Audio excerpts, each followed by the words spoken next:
Tonight on the Black Channel, it's going to be a bit of a roundup here in tonight's program here, but also going ahead and doing a little bit of housekeeping here, checking up with the illegals. And what I'm noticing is that there's a whole lot of activity going on among the non-FBA class all over the place. So let's go ahead and jump off into it here. We're going to be jumping into a lot of places tonight, so strap in, hang on tight. Let's go ahead and start here with the Washington Post. Oh boy, what is the headline? Immigrants, you mean illegals, are giving up their cases and leaving the U.S. in soaring numbers. Damn! Yes, sir, that is what they want to say to you here. Let's go ahead and check it out. This column written by Maria Sacchetti. Immigrants, you mean illegals, are giving up their claims for humanitarian protection and opting to depart the United States in exponentially, these are her words, not mine, exponentially higher numbers under the Trump administration. Boy, when it rains, it pours. It is rough on them, and it will continue to be rough on them. However, like I say, I think it'll get a little bit better here if you just work hard and just work hard about it and try not to worry about it too much there. I think it'll start to get a little bit better when you do that. But other than that, just hang in there, stiff upper lip and all that. She says here that mostly from the austere confines of federal detention centers where they increasingly face prolonged stays, immigration judges issued more than 80,000 voluntary departure orders from January 2025 through March of this year, according to court data obtained by the Vera Institute of Justice and shared with the Washington Post. Such orders are granted to immigrants who request to leave on their own terms while giving up the opportunity to seek a new life in the U.S. They are not given a formal deportation order, which could make it easier for them to return legally in the future. The number of people abandoning their immigration cases is at least 7 times as high as the number seen in the last 15 months of the Biden administration, when 11,400 took that option. More than 70% of those granted a voluntary departure order during President Donald Trump's second administration were being held in immigration detention when they made the request, a far higher share than those who departed willingly while Joe Biden was in the White House. The shift is one of the most striking data points to emerge from Trump's mass deportation campaign and appears to be part of his broader effort to purge millions of immigrants, you mean illegals, from the U.S. Officials have promoted the option on social media, let's hear it for Facebook, and in posters plastered in detention centers and courts. Si se pueda! Immigration attorneys say the spike reflects the mounting strain on people who are facing long stints in detention as they await a hearing in immigration court, where it has become increasingly difficult to win asylum. Quote, these changes come at the same time as the number of people who are detained and facing deportation is increasing and relatively fewer people are being released from detention, researchers said. Skipping forward here. Voluntary departure has long existed under federal law for those who are facing removal from the country, and it's an option for those who are unlikely to win in immigration court.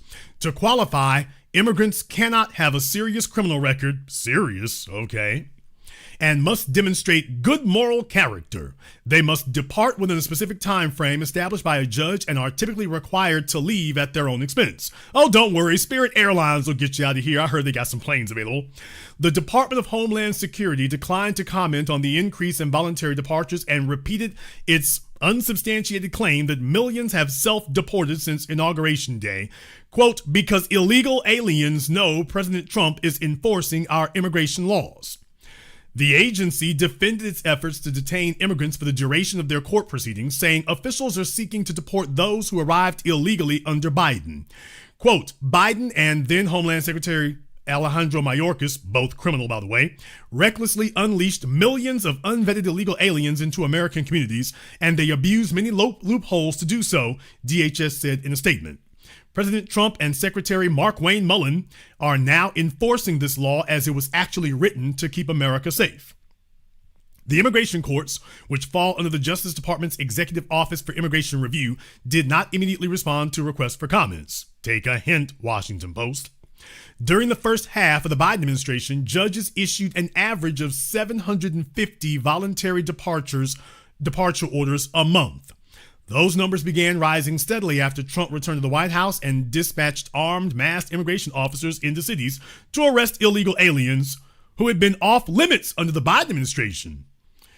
In July, a month after the Los Angeles raids, the number of illegals, being granted a voluntary departure order spiked to 6,370. That same month, the acting director of Immigration and Customs Enforcement, Todd M. Lyons, issued a memo declaring that immigrants who arrived in the U.S. illegally, that would make them illegal aliens, would no longer be eligible for a bond hearing as they fight deportation proceedings in court. That has meant many illegals are being kept in custody for the duration of their removal proceedings, though some have successfully challenged their detentions in U.S. district courts. Folks, if you've been breathing easy on the highways and byways of America, if traffic hasn't been so jammed up, if you found it a whole lot easier to get in and out of Walmart, in certain places anyway there, if you found that the land of the free and home of the brave is also the land of less congestion and gridlock on the freeway, well, now you have some idea. Now, there are some folks who do work in government and whatnot, and you got to watch. A lot of these folks here, people, their livings depend on illegals, so some of your folks sitting right next to you, just be warned, if they talk kind of funny, it's because their living depends on that, and then all of a sudden they start getting real wobbly on it. But if you've noticed, it's a little bit easier to get around in a lot of places. Well, yeah, that's what happens when you start removing the folk who aren't even supposed to be there. Quote, it's pretty clear that the trend has increased, that more people in detention are seeking voluntary departure as an alternative to staying in detention. Ariel Ruiz Soto, a senior policy analyst at the Migration Policy Institute, said, why doesn't he help migrate them back where they came from? One man, a 33-year-old from the Middle East, was detained by ICE in December after a scheduled check-in with an immigration officer. His brother said he began suffering panic attacks, chest pains, and banged his head on the door repeatedly during a stint in solitary confinement. He has no criminal record. Okay. The man had crossed the U.S.-Mexico border illegally in 2024. Well, there's your criminal record. Was taken into custody and eventually released pending a hearing. His relatives asked that his name and theirs be withheld because the man fears for his safety in ICE detention and in his native country. Okay. He came through Mexico. He didn't stop in Mexico. He just kept going to America because, yeah, when you're running a scheme, you do that. His brother said the man is a Christian, traumatized by persecution in his mostly Muslim native country, having been beaten, threatened, and had his car set on fire. While in ICE, does he have any proof of any of this, by the way? While in ICE detention, an officer raised the possibility of deporting him to Uganda, his brother said, and soon after, he decided to leave voluntarily. Damn! Well, they say, we can't quite get you back to, Lebanon. We can't quite get you back there, but we can get you to Uganda. How about we drop you off in Uganda? He's like, oh, wait a minute. I think my foot and my back are feeling better now. I think my foot and my back are feeling better. I think I can actually get back home on my own, thank you. Oh, we're going to take a detour through Uganda? No. I actually think I can make it back to Oman on my own now. Yeah, I'm feeling better. Oh, man, look, my back ain't hurting me. Yeah, I think I can swing it back over there on my own. Oh, no, don't worry, I can get it. I heard Greyhound got a bus that'll drop me off in Yemen. I think I can make it. Okay. You sure about that? Because we can help you. No, I'm good. He told me, quote, look, I'm dying here anyway. I'd rather die in my country instead of going to a place where I'm going to die, his brother said in an interview. I cannot live without freedom. Okay, well, he sure as hell found a way to get back home then. What did he say? I can get back on my own. Okay. All of a sudden, he's not worried about the government and cars getting blown up all of a sudden. Or is he going to claim that he'll be persecuted in Uganda too? All right. Other immigrants said that they gave up because they feared they wouldn't get a fair hearing. You mean illegals? After taking office, Trump officials fired more than 100 immigration judges without explanation and hired new ones with little experience who are working under the threat of dismissal. Denials of asylum and other humanitarian protections have soared. The number of illegals detained on a daily basis more than doubled to 70,000 at its peak in January and fell to around 60,000 in April, according to the Transactional Records Access Clearinghouse, a research organization that publishes immigration data. Vera found that the newest and least experienced appointees are disproportionately being assigned to hear the cases of immigrants held in detention, where it can be challenging to find a lawyer or prepare a defense. You have no defense. The new judges are also granting voluntary departure at higher rates than more experienced ones, the Vera report found. In the 6-month span from September to February, the states with the highest number of people agreeing to voluntary departure in immigration courts were Texas, 12,400, Louisiana, 5,400. What? According to the report, Florida, Georgia, and California each posted more than 3,000 cases, while New York registered 1,500. So I need you all to remember and understand something here. Louisiana is an outrageously, vaingloriously, flamboyantly corrupt state. I remember back when I was a teenager in the 90s, and I'm talking about coming into young adulthood in the 90s, we were all looking forward to working in construction. We were in Louisiana, and let me tell you, when they were building the casinos here and building the casino hotels, and they had illegals all over the place. They were all over the place, not in Texas, not in California, in Louisiana. All that money for building the casinos, and they were bringing in all the illegals. And then when I took a look at landscaping, building the freeways here and everything else, yeah, all of a sudden, we got a bunch of illegals here. Now, the contractors who, quote unquote, own the construction companies that built Interstate 49, resurfacing Interstate 20 and whatnot, the contractors are white men. Now, the contractors who, quote unquote, own the companies, those are all white men.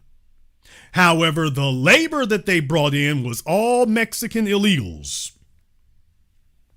So, in the Confederate flag state of stone cold white supremacy, and yet they've piled up illegals all over the place here. So if you want to know how it is, it can be one of the poorest states in the union, and they can be okay with that. It's because understand the 13th Amendment is no joke. Yeah, we're going to replace and repopulate that slave population. Now, if you're as a black person here, oh, you're subject to asset forfeiture and a whole bunch of other things there. If you break the law like that, you will get asset forfeiture. They're going to come take all of your stuff. You're going to get arrested, but you are living under a white supremacist apartheid regime. So you shouldn't be surprised to see that those numbers are that high in Louisiana. First in poverty and last in immigration reform. So just understand that. Roman Hussar, 37, a Ukrainian artist who arrived in the U.S. in 2023 with his wife, their son, and a cat named Fiona, said he sought voluntary departure in April from the Eden Detention Center in Texas after watching hundreds of detainees head to immigration court only to return with a deportation order. Months passed and the feeling of hopelessness spread. Quote, "Nobody gets asylum here in Texas. Nobody," he said in an interview. People, they are denied. Now, he is 37 years old from the Ukraine, people. Ain't he supposed to be over there fighting for his damn country against the Russians? How many billions? America's sent, what, a couple of $100 billion to Ukraine so that they can fight for their country. At least that's what we were told. Ain't that right, Zelensky? Now, he's supposed to be fighting for his country, and he said, man, Ukraine can kiss my ass. Let me get on a raft and get over here to America. He brought his wife, his son, and their cat. What? Damn! Yeah, so much for that $200 billion, y'all. He's supposed to be over there in Ukraine fighting for his country, and he's sitting over here in Texas trying to figure out how to get away from it. Yeah, this is the quality of citizen that you want to bring to this is that higher quality of citizen that Bill Kristol and all these other folk demanding illegal aliens be here, that they claim would be better Americans, harder working Americans. They got more work ethic and more character, and they know what it really means to be an American. It's like this guy knows what it means to be a coward. He's not fighting for the soil that he was born under. He's not in some Middle Eastern nation or some sub-Saharan African third world nation. He's from the Ukraine and said, yeah, let me get the hell up out of here. Yeah, let me go ahead and bounce. I mean, he grabbed his woman, his kid, and the cat. He didn't even leave the pets behind. He said, man, look here. Let Vladimir Putin do what they gonna do to you. I ain't gonna be here for it. And we want to make you an American? Okay. His fortunes had shifted dramatically under Trump. His family had arrived via a special Biden administration program for Ukrainians with U.S. sponsors fleeing the Russian invasion. I thought you were sending all that money to Ukraine to fight the Russians. What the hell going on? The family settled in the state of Georgia, and soon Hussar was working 3 jobs, making cabinets, delivering food, and printing t-shirts. Now, if he can work 3 jobs in Georgia, he can't fight 1 war in Ukraine in his own country? So he's got enough energy and strength to work 3 jobs in America, but he can't work 1 job fighting the Russians for his own soil. This is the caliber of character that's leaving Ukraine. We spending hundreds of billions of dollars to arm them, and this guy here said, man, if y'all don't get the hell out of my face, why don't I become an American citizen where the Russians ain't invading? How about that? Oh, I love America now. It sounds like you love being a coward. The government, by the way, do you think that a coward like him is going to challenge the tyranny of the United States government? Now that you all see what he's made of, well, no wonder Bill Kristol and Ben Shapiro and friends would love this kind of guy because, yeah, you see what kind of character he is. You think he's going to fight government tyranny in America? You think he's going to resist it? You think he's ever going to push back against it? Ever? Or do you think he's going to sit there and be grateful that he didn't have to die in Ukraine? And it's, well, I love the American government. I mean, they taking rights and stuff, but they let me stay. Quote, the government of the United States was telling me, come to your country, we will give you safety.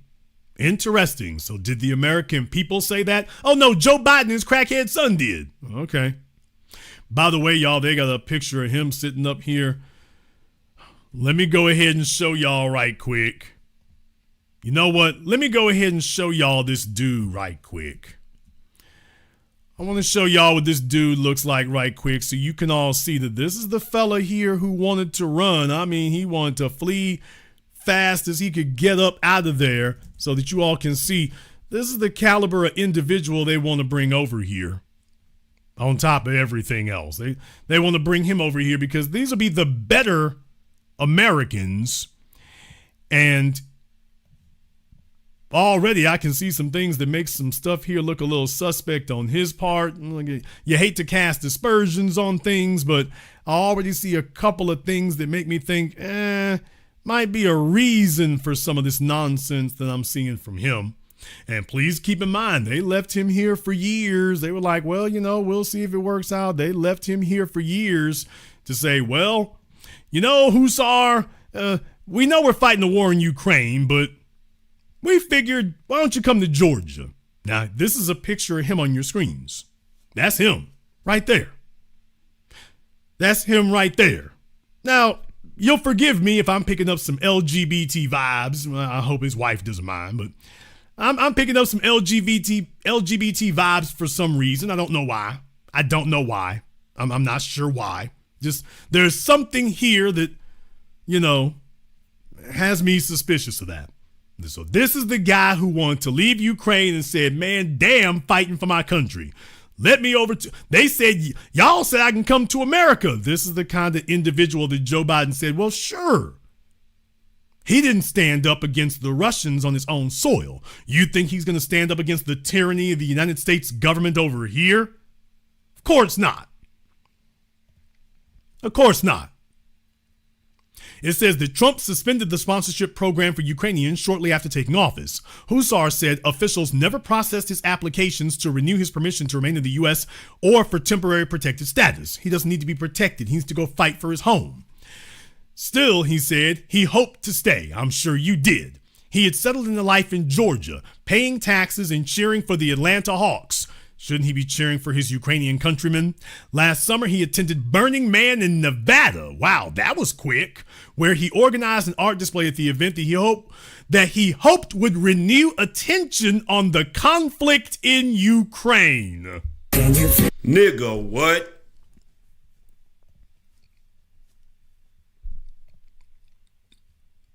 So he fled Ukraine. He's been globe-trotting through Georgia and Nevada. Georgia, Atlanta, Nevada. And what he's going to do for Ukraine is, well, I came to Nevada to organize an art exhibit to renew attention on the conflict in Ukraine since I ain't going to be in it.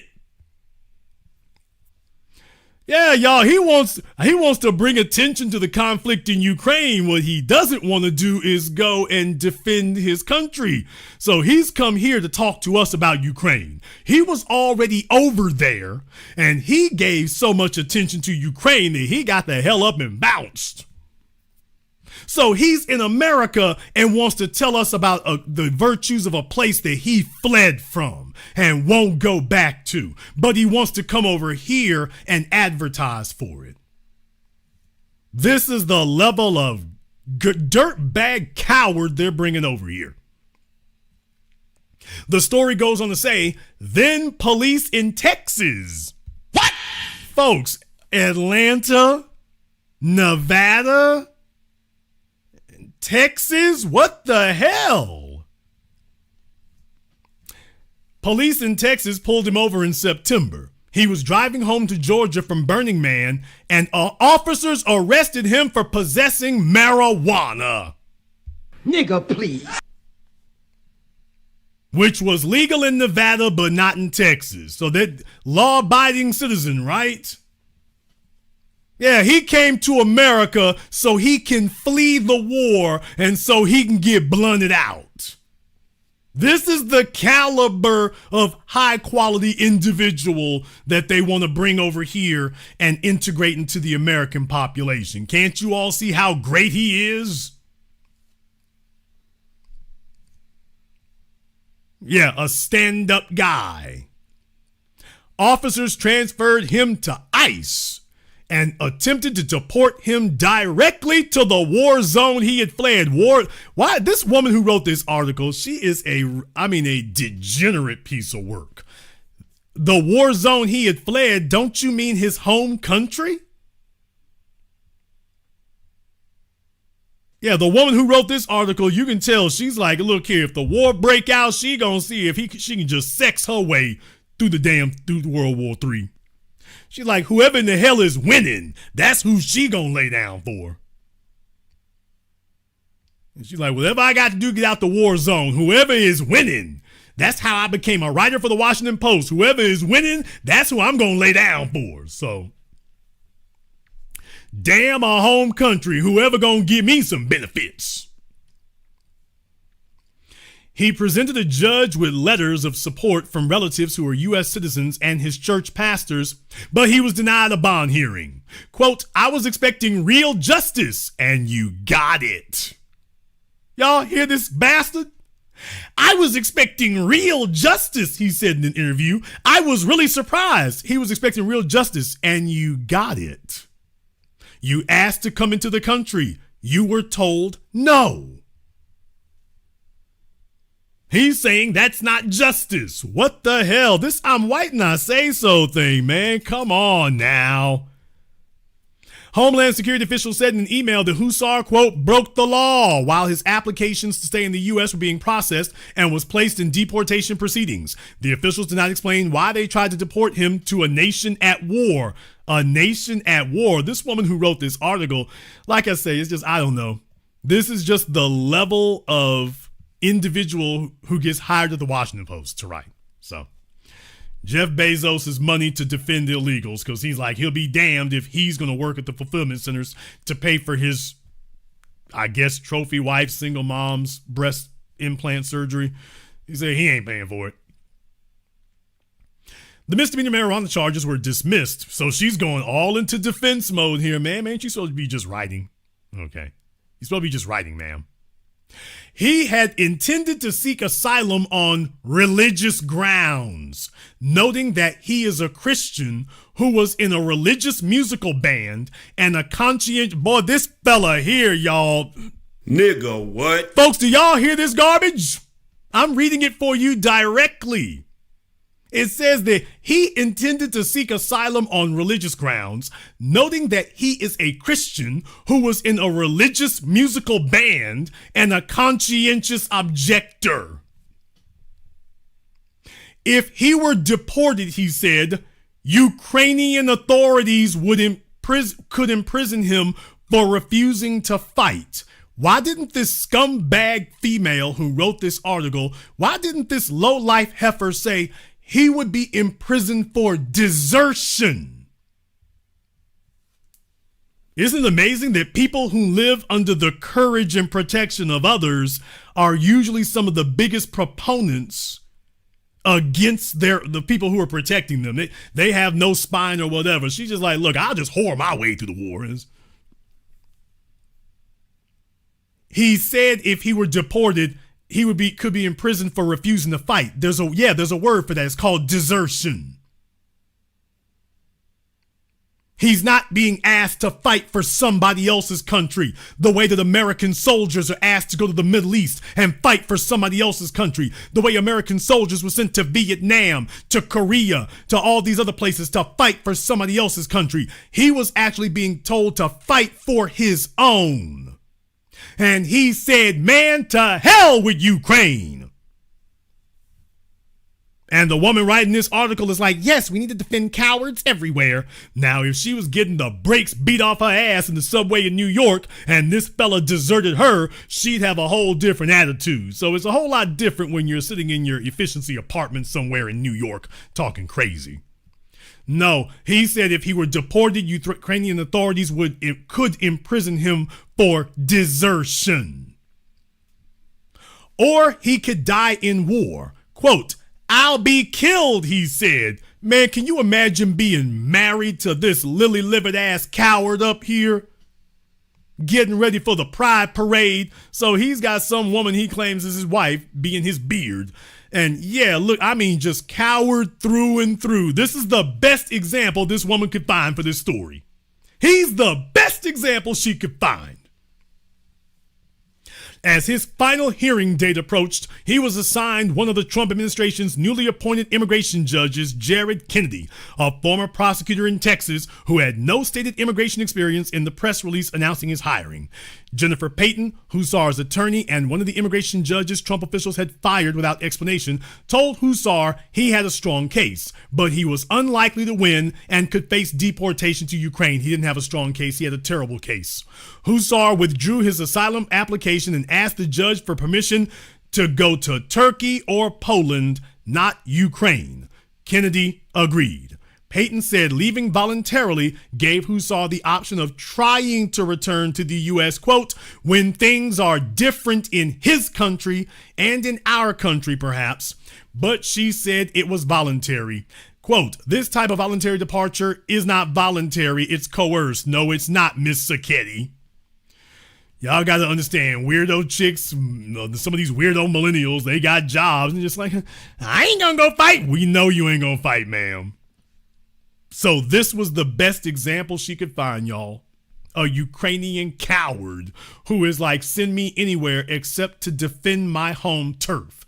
So if it ever became necessary to defend America, he's on the first damn train to Canada, Greenland.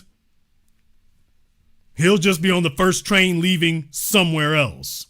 And that lowlife broad who wrote that article will be sitting right there on the train behind him, looking to see if there's a Russian soldier she can whore herself to until the shooting stops. Then when the shooting stops, she won't tell anybody about that stuff she did during the war. Damn! She's not going to remind anybody about the stuff she did during the war. So, yeah, that's the type of character that they have. So, folks, it's getting rough out there, man. It's getting rough out there for the illegals, man. It's getting rough. These people are letting y'all know, man, they're jacking them up left and right. They're jacking them up left and right. And just in case you were thinking it was just in some areas there, no. I mean, look, the word is getting around. The word is getting around, whether it's in America or whether it's in Haiti or Hispaniola, Dominican Republic or whatever. If you are off sides, they coming to get you no matter where you at. Oh, they're coming to get you here. So if you're crossing lines, some of these folks here, what are you saying? The migratory hunt against the Haitian community, the separation of families and arbitrary detentions cannot be normalized. When people are persecuted for their origin, skin color, or nationality, we are faced with ethnic cleansing. Excuse me, Haiti has a country. Why are you in the Dominican Republic? Why are you in the DR? What are you doing? So, no, it's rough in America. It's rough there. It's rough all over the place, man. It's going bad for them, dude. It's going bad. So, yeah, man, they're having a rough-ass time of it. And the folk in the comments section are like, man, look, they're being persecuted for entering a country illegally and not having documents that allow them to stay. Go ahead and say that about the United States, too, with the mass deportations that they're carrying out. Blackmail by the ton. What does skin color have to do with deportations? The only foreigners who enter illegally to DR are you all. According to the statistics, nearly 98% of Haitians in the DR, Dominican Republic, are illegal. Then they claim rights. How in the hell do you break into somebody else's house and then claim rights because we raggedy and dusty? Get back over there to Haiti and show the value of it. Get over there to Haiti and show that Haiti is something worth fighting for. She said, man, damn Haiti, I'm up out of here. I am up out of here. Let me get in the DR and hang out.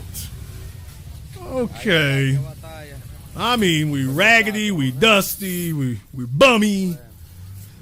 Oh, boy. So, y'all, we kicking off a trend here. Everywhere you go, they're going to go grab up the raggedy and dusty and telling them, look, get back over there. Make Haiti great again. Make Haiti. She's reaching around. Oh, where's my dog? Where are my kittens? It's like, no, don't. No, just come on over here and get in this truck. Come on over here and get in this truck right quick. Let me escort you back to this truck over here. So, folks, it's becoming a trend. As you can see, it's becoming a trend. Let me tell you something. I can't respect somebody who will not fight for the dirt they were born on. That is your birthright. How do I respect somebody who flees and runs? That's the level of your character. That's the pathetic, degenerate, low-life level of your character, that you run and flee from the very soil you were raised on. You expect me to give more value to you than you give to yourself where you come from? Get your raggedy ass up out of here. If you don't think that Haiti is worth fighting and living and dying for, and you are the fruit and the product of Haiti, so Haiti ain't worth nothing, but we supposed to sit up here and treat you like everything? It's like, no. You are worth no more than Haiti is. So show me what Haiti is worth. When you all asked about the spirit of Dessalines, when you all ask about the spirit of L'Ouverture, when you all ask where's the spirit of Dessalines, man, the get up and go got up and went. They sitting up over here seeing that they can hustle them raggedy draws. They marching over the damn border. They hanging out wherever they can. They making a beeline up out of there anywhere and everywhere except where they land is. Now, just in case somebody tries to sit up here and tell you that Haiti is a war-torn place and this, that, and the other, remember, Mr. Jovial Moises got himself killed during Carnival. What? By his own wife, apparently. Now, remember, they were dancing and singing, and there was Carnival going on in Haiti. So it's like, yeah, obviously it ain't too war-torn. Obviously it's not too raucous over there. No, this is what happens when you abandon all of your discipline. And what I'm telling you is that, do you think that she's going to fight tyranny anywhere? She just going to go along to get along with whoever is in power, and whoever offer her the most damn benefits, that's who she'll submit to. But build something, she ain't building a damn thing. She ain't building nothing except a pair of sandals to run with. That is it. What benefit is she to a nation? What credit is she gonna be to a nation?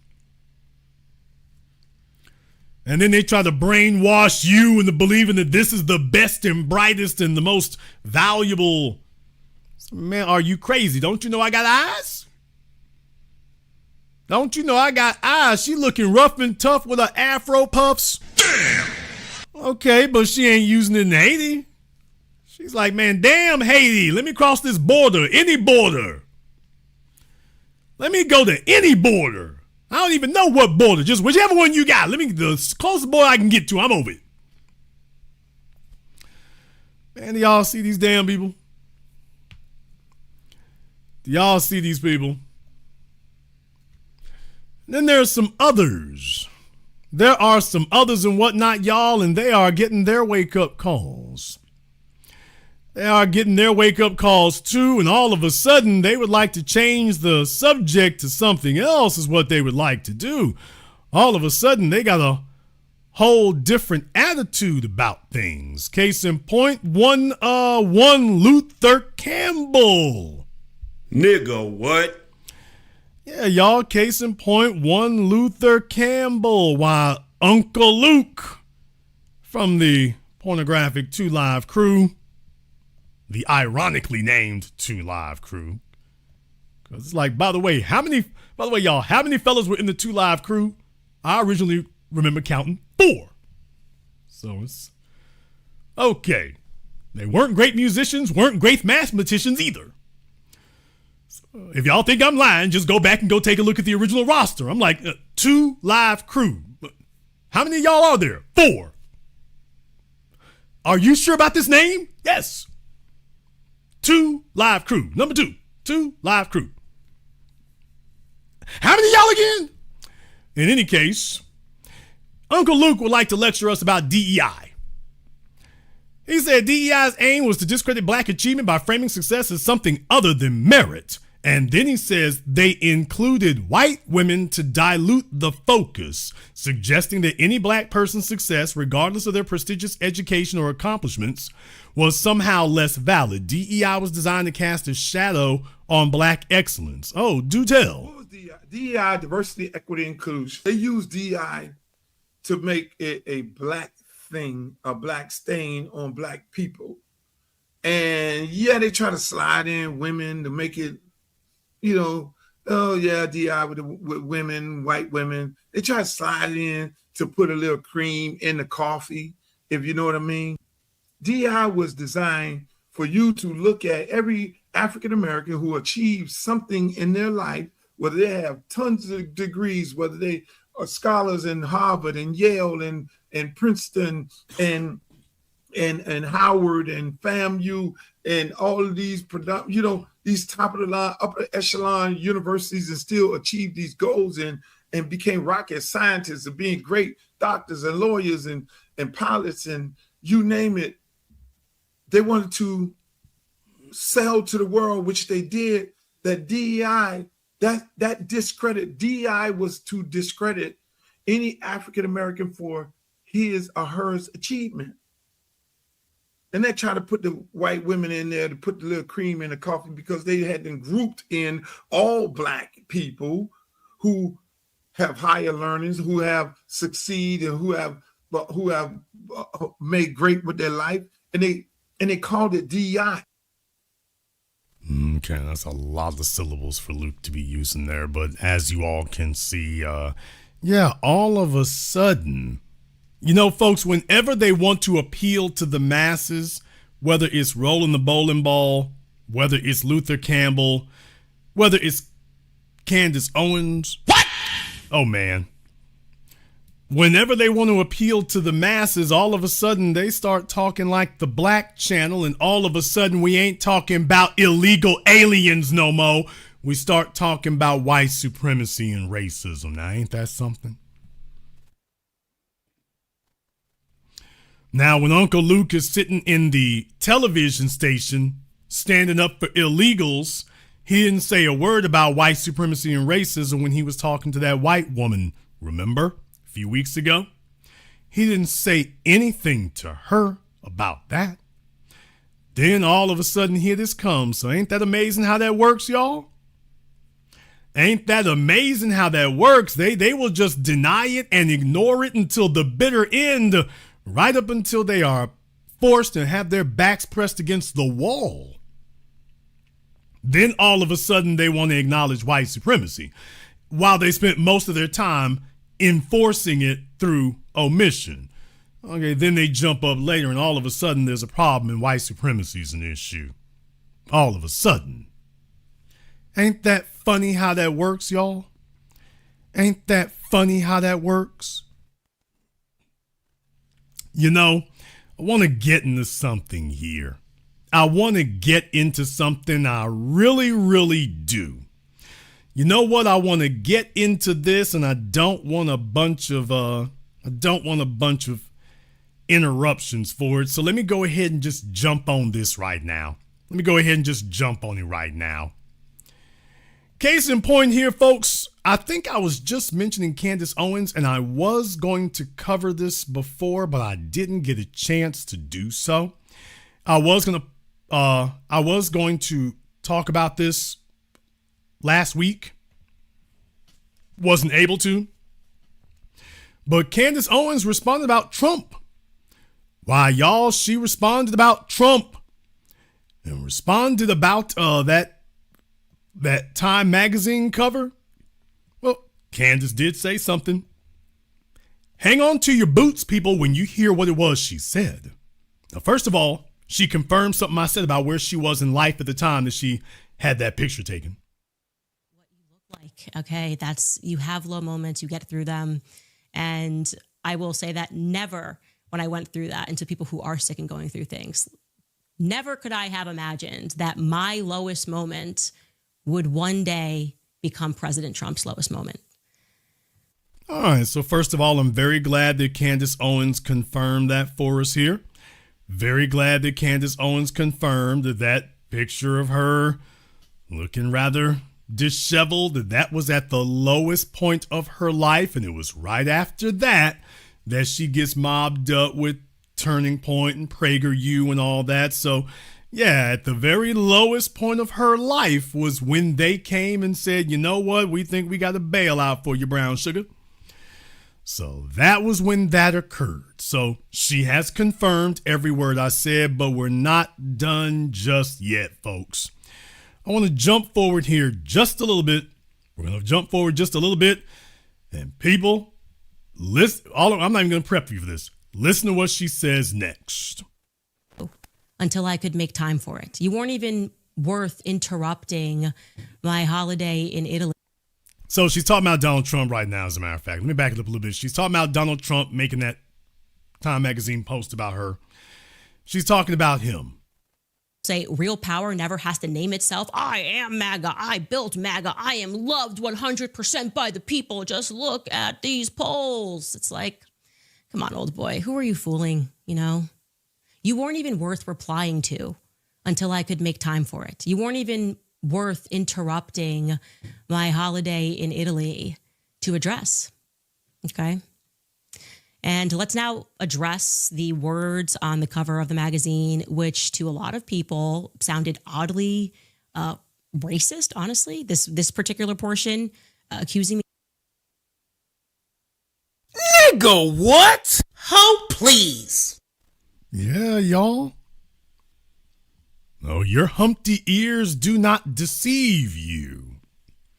Why, folks, just like every other coon and buffoon and buffoonette anywhere else you've been, racism doesn't exist until it targets her. When she's making money off of white supremacy, defending George Zimmerman, targeting Eric Garner, defending the murder of George Floyd, ain't no racism. There is no systemic racism. Racism don't exist. As a matter of fact, the only racism that exists is against white people. Oh, please. Remember? She's one of them folk. the Myron Gaineses and whatnot, she's one of those folk. The only racism is racism against white people. The only people being discriminated against are white people. All she does is have one little meme put up about her, and all of a sudden, racism exists. All of a sudden now, y'all, Candace Owens now declares that, oh, wait a minute, racism exists again. Not for anything that happened to any of you. There is no racism being executed against black people anywhere else. It's only if something happens to her, all of a sudden, there's racism. All of a sudden. So I just wanted to play that for you all so that you heard that, by the way, yeah, Candace Owens says that racism exists, y'all, but only if you're exercising it against her. Until I could make time for it. You weren't even worth interrupting my holiday in Italy to address. Okay? And let's now address the words on the cover of the magazine, which to a lot of people sounded oddly racist, honestly. This particular portion accusing me of using rich white men. Candace Owens lies, and uses rich white men. Okay, I'll bump this to you, White House. Please, a reporter, ask him, which rich white man have I used in my life? I'd love to know that because it's such an odd thing to say. All of my exes were poorer than me, with the exception of one. When my husband and I got married, thanks to strict immigration laws, we were entirely supported by my income because he was not allowed to work until they got a green card, and COVID dramatically slowed down the green card process. So during the first almost 2 years of our engagement through to our marriage, we had one income in our household. I had no debts when I met him. I had $1 million book deal when I met him. I think we moved 800,000 copies of my first book. So I had a lot going on for me. I think at least we could say it's more than Trump can say regarding his 3 wives. So my question to Trump would be, would you describe Melania as using rich white men? Okay, I guess that's her attempt at a zinger, by the way. By the way, who was she with before this guy here? She's like, she made more money than everybody else. I'm like, okay, that should tell you something, though. All the men she's been with, and she makes more money than all of them. Okay, in the chat room, by the way, to anybody silly or stupid enough, his father's money is his father's money. If you have proof that George Farmer has access to his father's money and that he's using it, let anybody know. That's really not the way that works. Plus, they're in the UK, so they got really crazy laws about wealth. But to all the slow bus ADHD kids, by the way, it's his father's money. Some of y'all can't even get a damn payday loan from your parents here. What? His daddy got money. Okay, where's your proof that he has access to it? I mean, get back on the slow bus. His daddy got money. Okay. How much of it is he spending? That don't matter. His daddy got it. So that means he rich. Doesn't his father have to give it to him first for him to be rich? Man, you hating. I'm hating on mathematics and facts. Okay. All right, so to the slow bus kids, his daddy got money. Yes, that's exactly true. Now, where's his cut? So, yeah. So, like I say, it's just, you all know how it is. The slow bus just putters along, and I need to get a sound effect for that, for the slow bus kids, and it's with a little helicopter propeller on their heads. I need to have something that, a sound effect for that, for the helicopter effect there, but yeah. So yeah, folks, Candace Owens has rediscovered racism. Candace Owens has rediscovered racism, and oh, what do you know? Just like before she took her alt-right white ass-kissing turn, why, she only recognizes racism when it happens to her. Now, when it happens to the rest of you, you are just low-life niggas who were in the wrong place and deserve what you got. That's you. You just low-life niggas deserve what you got. But anything that happens to her, why, that's racism. Remember, earlier this year, Turning Point USA took some racial jabs at her, and she was real quick to talk about that's racism. So, as usual, this is the coon class. The coon class really does delusionally think that they're in some parallel dimension where they are the most important people in the room. The rest of you are just the dumb niggas. They're getting what they want out of it. But understand, they're not stupid. They're not naive. They're not blind, and they're not ignorant. They are running a scam. They know full well that racism and white supremacy exists, but they're running a grift to capitalize on it. And just like Skip Gates and Brandon Tatum, remember Brandon Tatum did the same thing when Jake Shields called him a coon. Here, Brandon, Officer Tatum. That is racism. This white man, do you see this white man? This is dirty racism. And boy, he was so upset because Jake Shields knew, nigga, you ain't got no black backup. I can come do you however I want to do you. Ain't nobody black coming to help you. You already sold your soul to the devil. Ain't nobody coming to help you, and nobody did. Who you gonna call, Myron Gaines? Nigga, what? That's gonna be your black backup? Jake Shields is worried about a lot of people coming to Officer Tatum's defense. He is not worried about B1, FBA, the NAACP, or nothing else. Ain't gonna be no black folks showing up for Officer Tatum. Once you say there is no racism from this day forward, you are on your own. Candace Owens, when Rabbi Shmuley got a hold of her, he sat there and told her straight to her face, black people don't even like you. Nobody's gonna come at me over you, Candace. Black folk don't even like you. And he was right. Damn! Oh yeah, one more thing. He was right.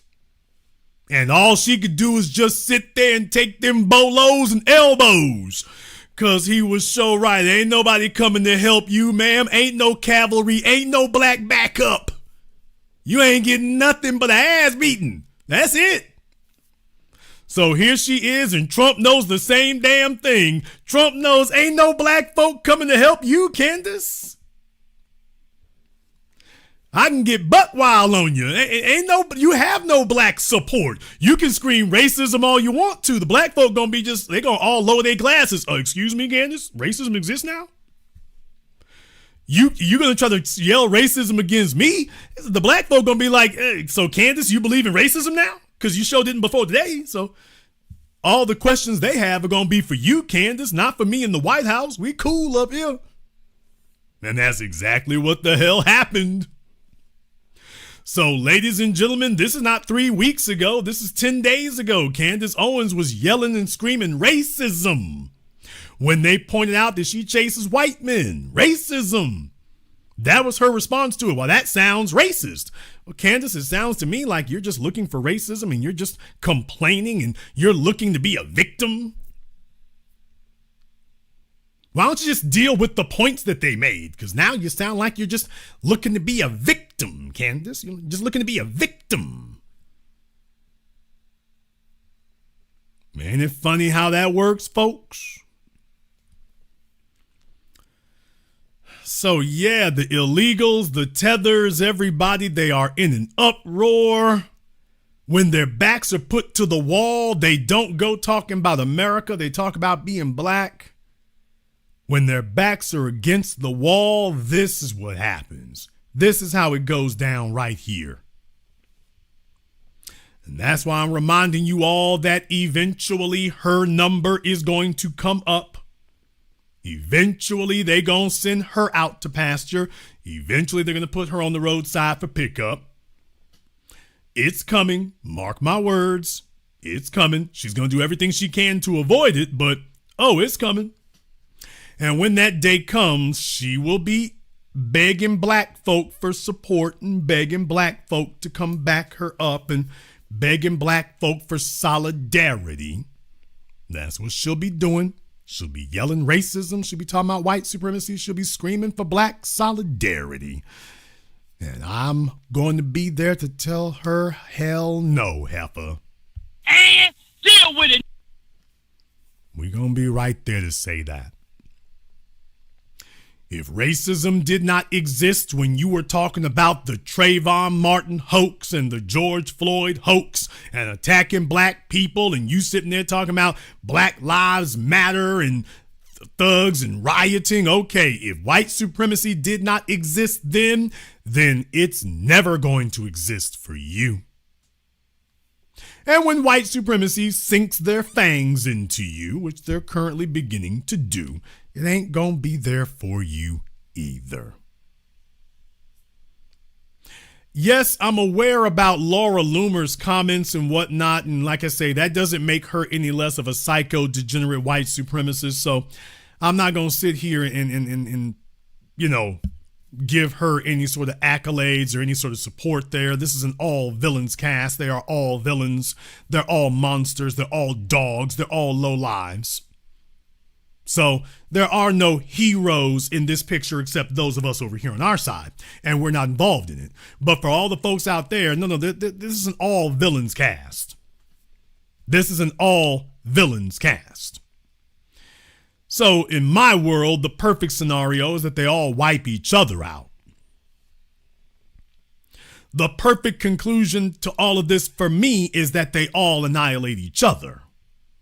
That would certainly make life a whole lot more convenient for the rest of us.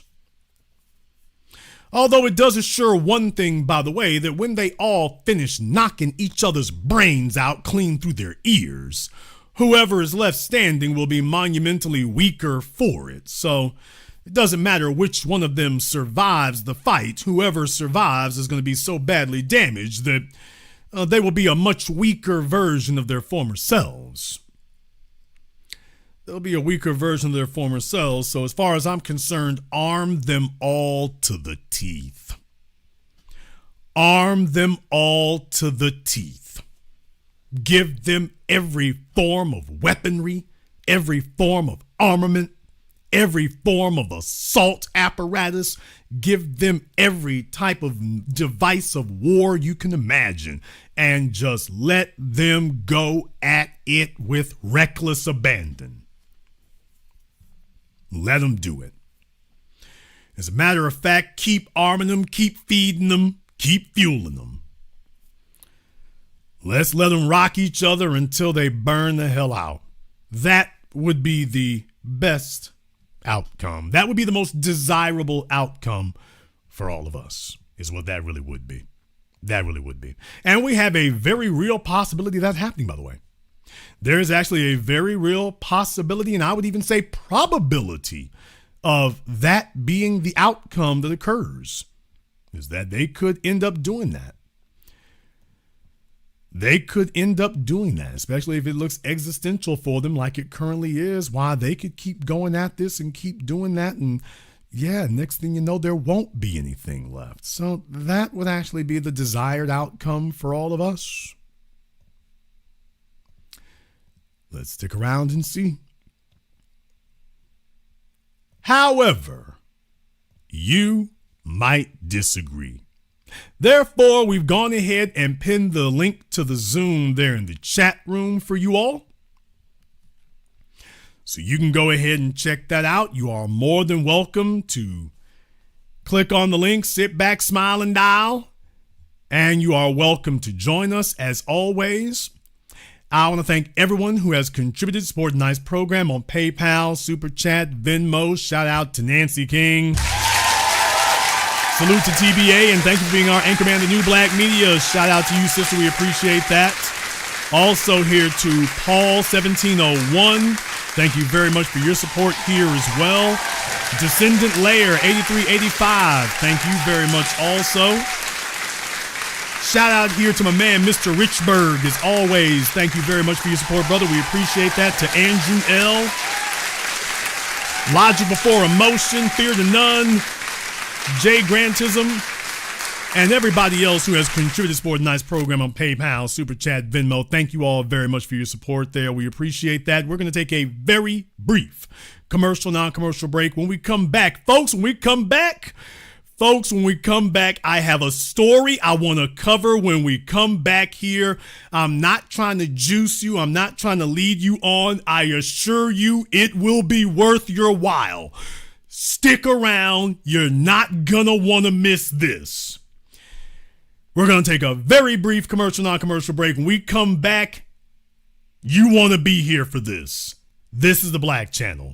Be the teacher, knowledge on the block. Got the kids learning, minds open like a lock. Books and skills from the east to the west. Bringing education, yeah, we're simply the best. Classes on fire, brains burning with desire. Innovation driving like a tire through the mire. Math, science, history, we got the whole range. Kids hitting new heights, teachers making a change. Used to be the teacher, stacking up the grades. Future bright, shining, no need for no shades. Got the youth thriving, moving up the ladder. Smart and sharp, brains growing fatter. Lessons so lit, yeah, they stay in a blaze. Every mind sharp like a sword in the haze. Mr. B in the house breaking knowledge chains. Education kingpin, we repping the gains. Listen, be the teacher.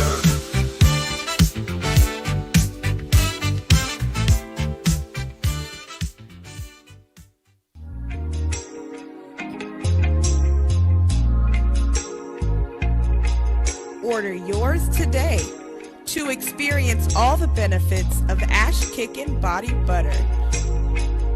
With skin so smooth and soft, you'll thank us for it. Shop Ash Kickin' online.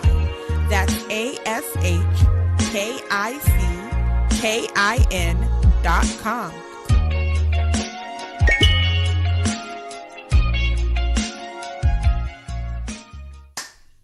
Hi, this is Brenda Starr, creator of Poetry with a Purpose and author of the book Pressed But Not Crushed. Pressed But Not Crushed is an anthology of political poems that address current and historical issues in American descendants of slave population and African American population. The book describes slaveries and its residuals, Jim Crow segregation, social depredation, and other relevant issues to American descendants of slaves and African Americans, including the current political climate that does not address our issues.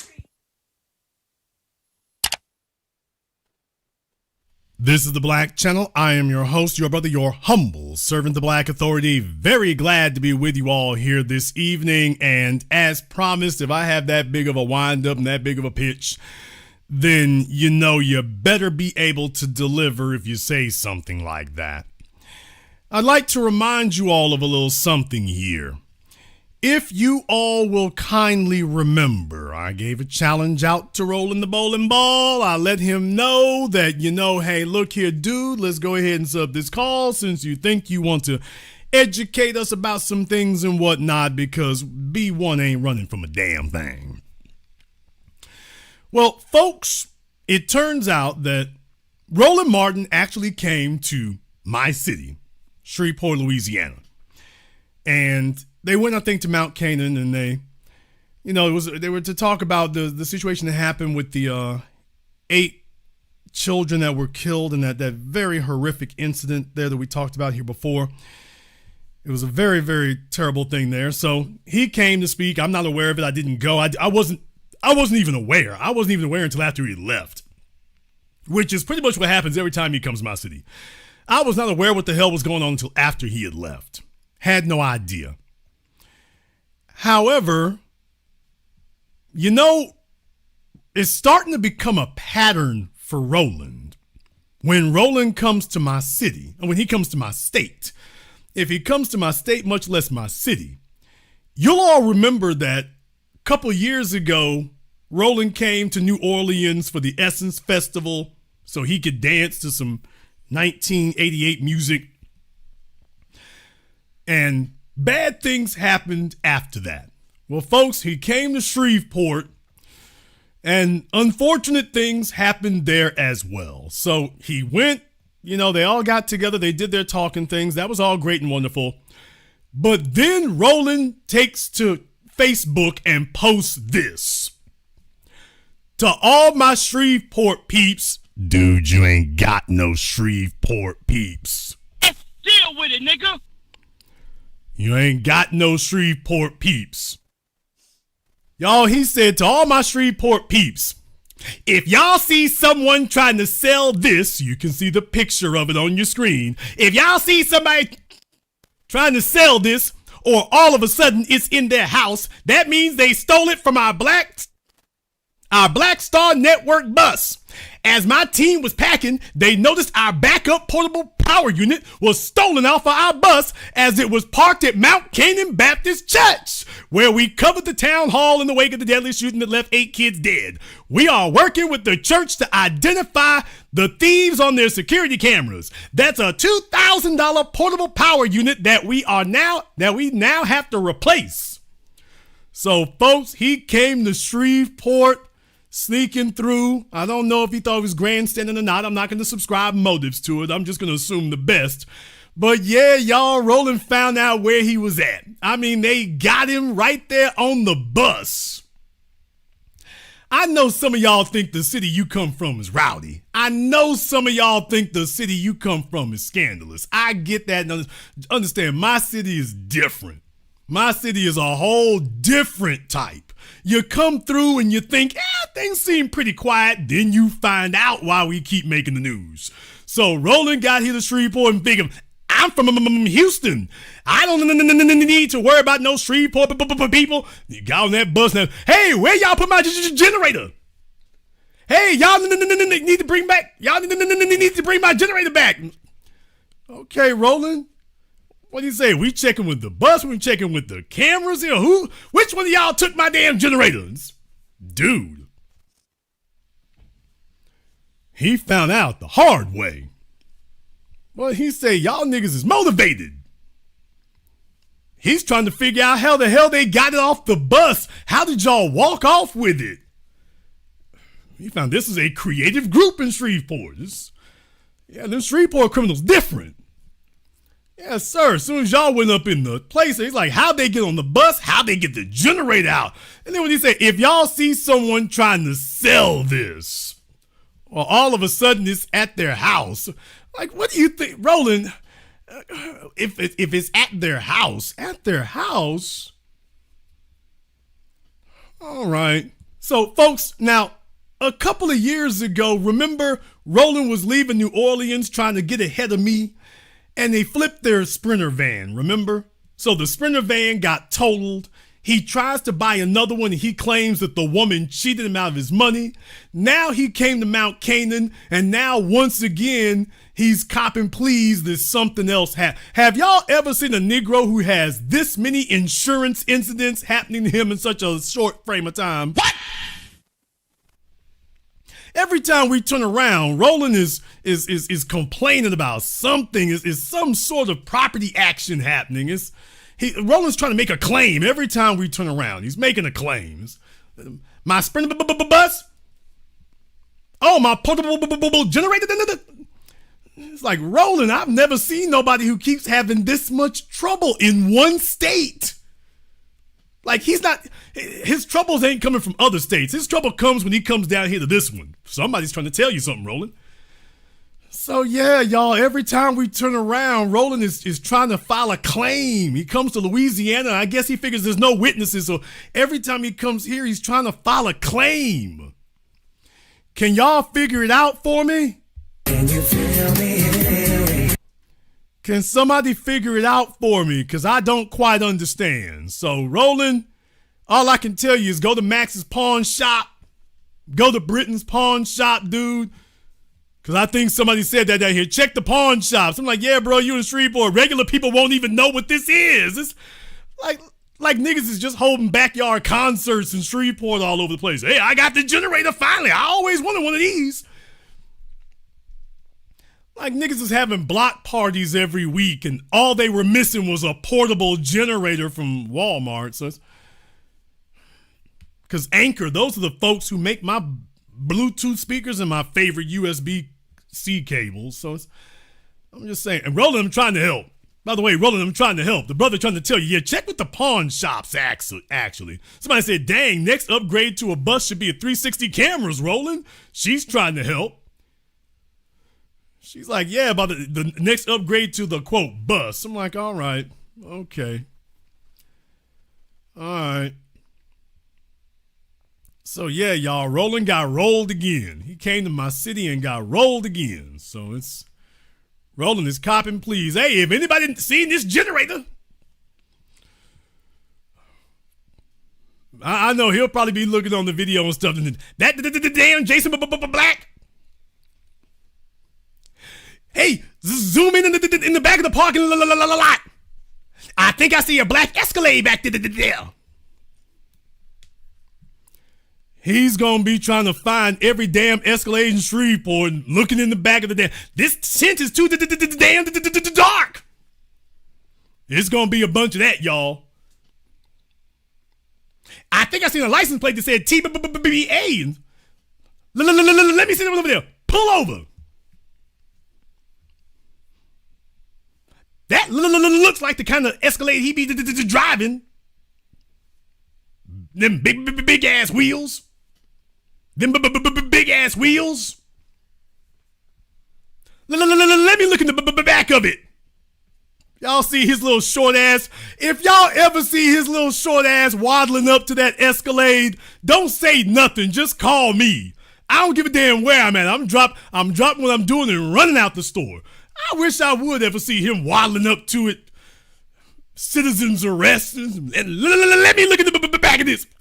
I wish that would ever happen in my life. Oh, if I ever saw him waddling up to it, acting like he about to regulate. Oh, man. Oh, I hope I catch him on the way out the store. I hope I do. I'm going to look for a little short, round nigga looking in the back of it. I think I see something back there. And you know he can't run, so when I get after him, that's it. Because you know he can't run. Okay. I'll be like, black first, brother. Damn! I was just looking for my... Oh, damn. You need a ride, Roland? Not really. Are you sure? Damn, Jason, you're bigger than I thought you'd be in real life. Okay.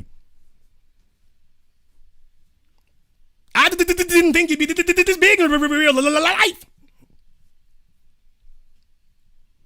Come on over here and let me talk to you. No. That's all right. I'm good. So, yeah, y'all, Roland got rolled in my city.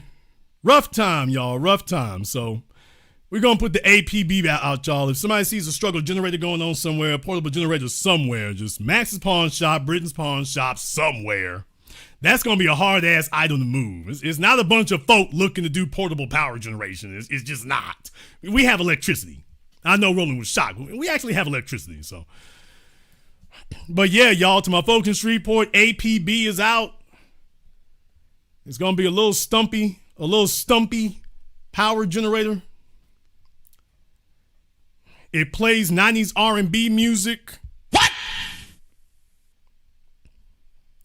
It plays 90s R&B music. Smells like Hot Pockets. All right, let me go ahead and jump over here on Zoom right quick. Hey, y'all, I'm trying to help.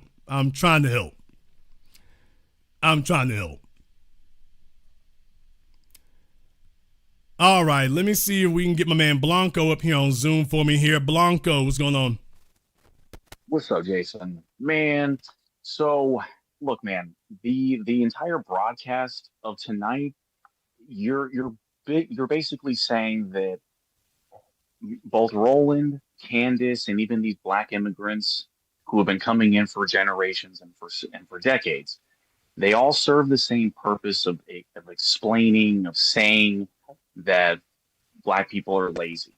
The only way that we can keep, this minimum wage going at $7, 15 cents federally is by, still playing this game of anti-black racism is a global thing. It's not a learned thing that comes, with America, but it's done here. But everyone benefits. Candace, Roland in his own way that, black immigrants, like they have their way of all benefiting the establishment at the top. You know this, that like, if we keep on having everyone believe that, deep down the roots black people are lazy, then we can perpetuate this capitalism that keeps on going on to this day. So eventually we get to Terminator and Blade Runner because we're more focused on being black than pro worker, pro people. It's so stupid, but it's worked for centuries.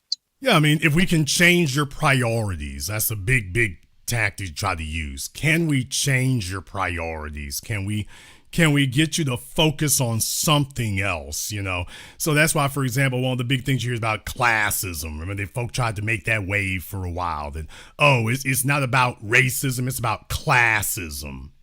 It's about classism, it's about socialism. It's like, okay, but the means by which you are making those distinctions is through racism.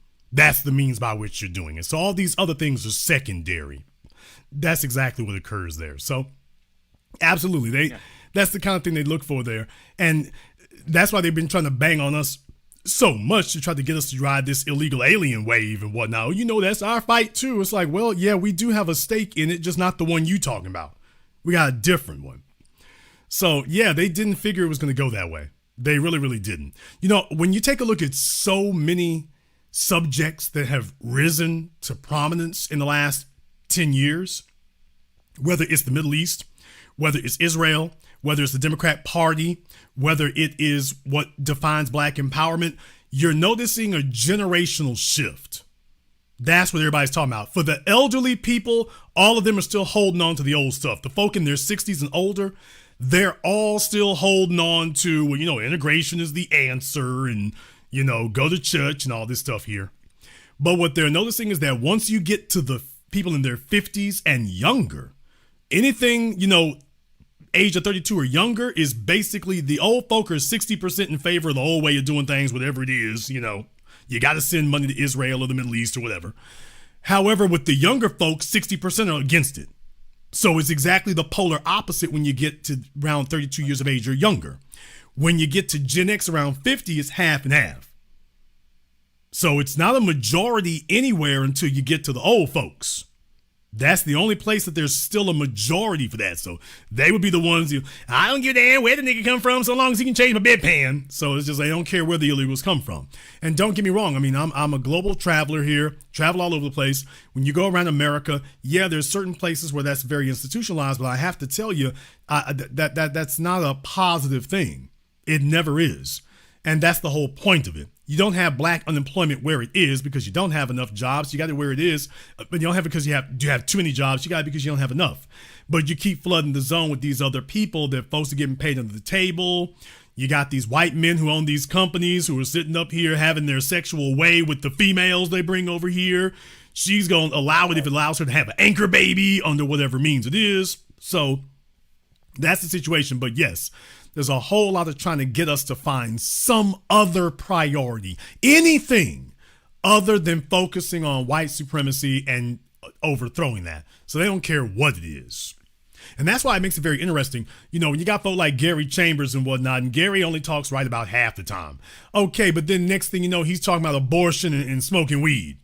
And it's like, dude, no, all this bait and switch ain't gonna work. Either this is the issue or it isn't. Malcolm X said it 6 decades ago, and it's still true today. He said, if you want to find out what we're going to be able to rally around or unify around, we can't unify around religion because we got different religions. We can't unify around political parties because we got different ideas about that. We have different identities about different things, but there's one thing that we all do have in common. Now, there's one thing that we do, which is the one thing that's being held against us. Now, that you can rally around. And by the way, we haven't made any progress where that's concerned, except in the last 10 years, you made some incremental progress. So yeah, why don't we go ahead and focus on that? And every time we start doing that, the parties and the powers start sending somebody out to tell us, okay, focus on something else. What they wagered on is that we would not let this son of a gun burn down in the process of pursuing that and focusing on that. We're like, no, we'll let it go. If that's what it takes, you know what, forget it. We'll focus on this and that's all. So nope. You Ukrainian refugees or whatever, it's like, hey, dude, you got something to fight for over there, and we got something to fight for over here. So you go back over there and you solve your problem, and we're going to stay here and we're going to solve our problem. That's the way that works. the code is the leader, right? I mean, you've been saying it. Professor Black Truth has been saying it since since Ferguson 2014, since even before. And it's not like you guys said anything new. You know what I mean? But it's not like, okay, by paying back reparations, you allow more money into the economy, more businesses happen, and more people are interchanging their commerce with each other.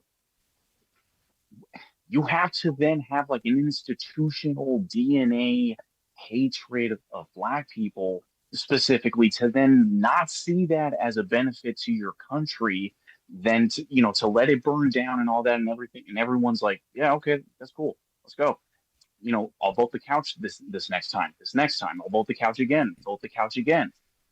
It's like, oh, are you really serious? Well, yeah. It's like, just pay back the bill, get it over with, and let's keep on. I mean, the thing is, I want you to understand, I've always said this and stuff, it's a giant bluff. The whole thing about race war and stuff, it was a giant bluff. It's been a giant bluff. I've said this since the very beginning. They don't want the smoke. They don't really want that. That's just a phrase they throw out there for the purposes of trying to intimidate people. But in reality, that's not a real thing. That's not something that's really going to occur. So when it comes to them making the threat about allowing everything to go to hell, I need you to understand, they don't think that Black folk are going to allow that. That's what they're really thinking. They're thinking they're going to play a game of chicken and that ultimately before it's over, we're going to blink. What they haven't counted on is that, dude, our threshold for sacrifice is much higher than yours. We haven't had anything to give up. Your threshold of suffering is a lot lower than ours is. Ours is much higher than yours on account of the fact that we've had to endure a whole lot more. You talking about gas prices? We just talking about natural gas in the home and ain't got it. So our tolerance for sacrifice is much higher than the white supremacists are. They've always just been assuming that we'll never let it get that far along. That one way or another, we're going to jump up and start supporting the system and do the big bailout. What they didn't count on is the fact that, no, we'll let the whole damn thing go. We sure will.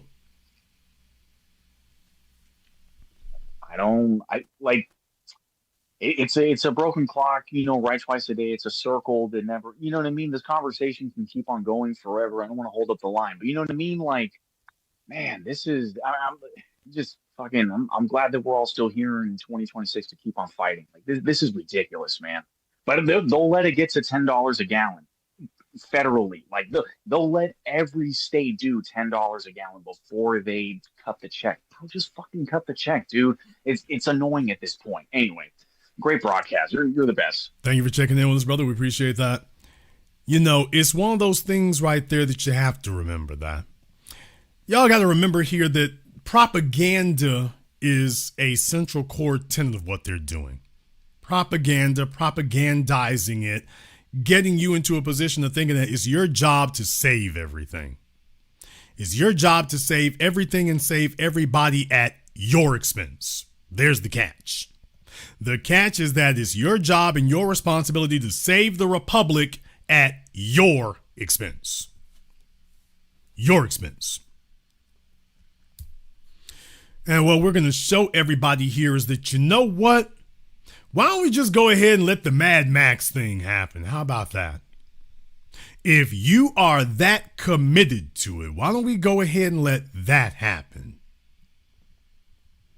If we cannot all be equally comfortable, damn it, we will all be equally uncomfortable.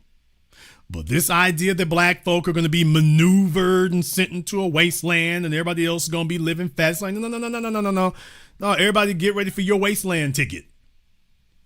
Better yet, we'll bring the wasteland to you. Everybody's going to get their ticket for the wasteland. That's what it'll be. But this idea that you're going to maneuver and engineer a situation where the Black folk have all this acute suffering and everybody else is like, well, that's the cost of all the rest of us keeping unity is holding you niggas down over this. Like, okay, no. Don't come to me talking about $1. Don't come to me talking about inflation. Don't come to me talking about a national debt. Don't come to me talking about Bitcoin or any other garbage. I don't give a damn what you have to do to make that occur. That is the only agenda. You shouldn't try to play chicken with us because we are ready for everybody to go down. We're ready for everybody to go down.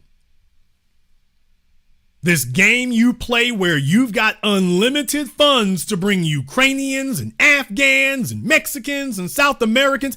Everybody plays dumb about the damn cost before we show up. Soon as we show up, wait, now we got a budget and we got to stay in that budget.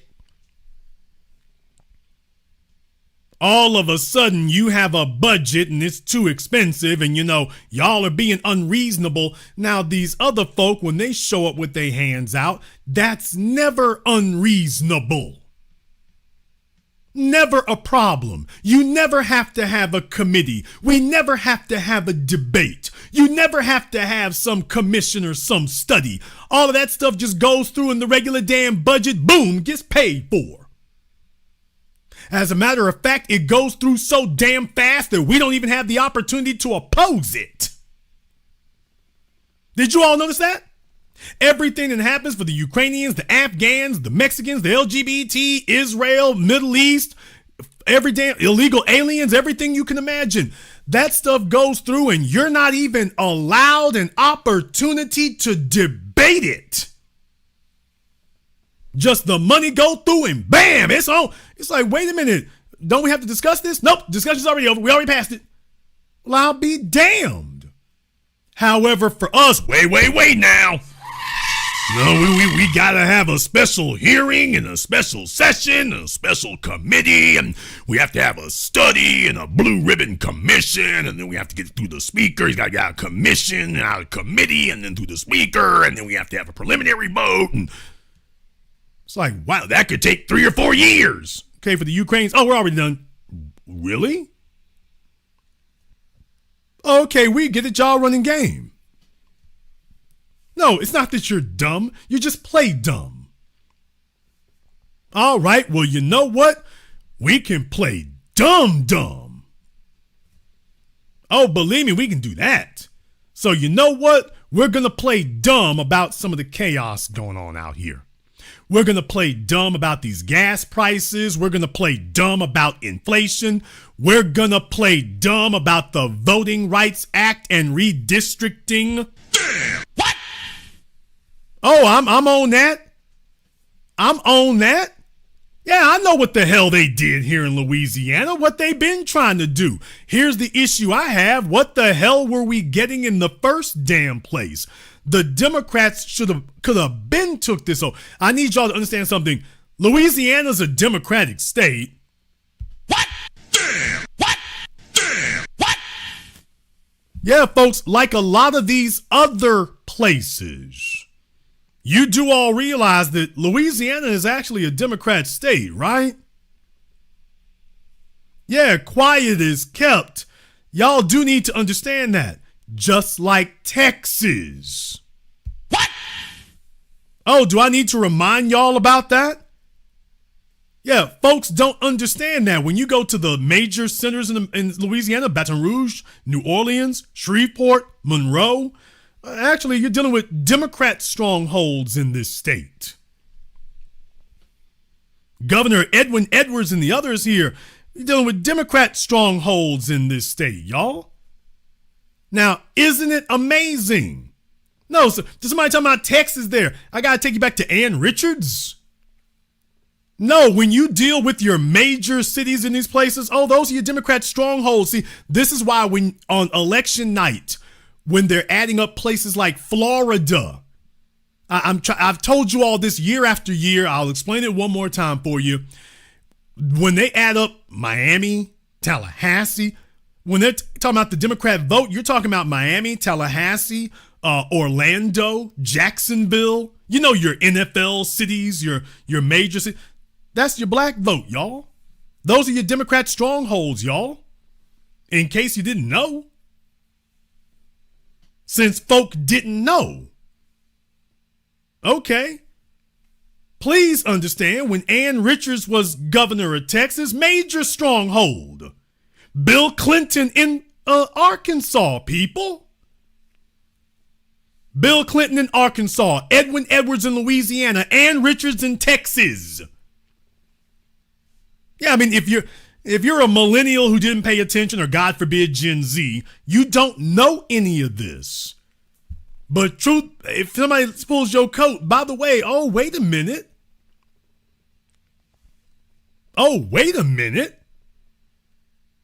So I do need you all to understand that.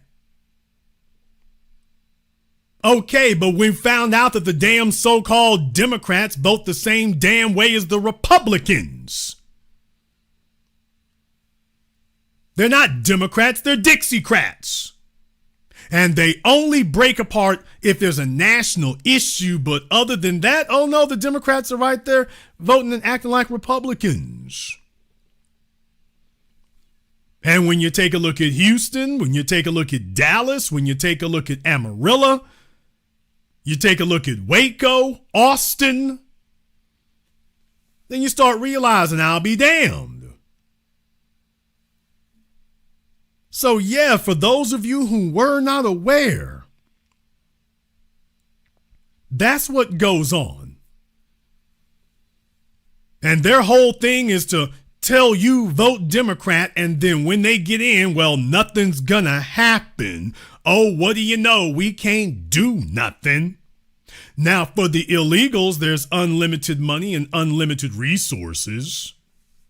But isn't that very curious that when it comes to us, all of a sudden, there ain't no resources. We don't have nothing. Can't do nothing for you.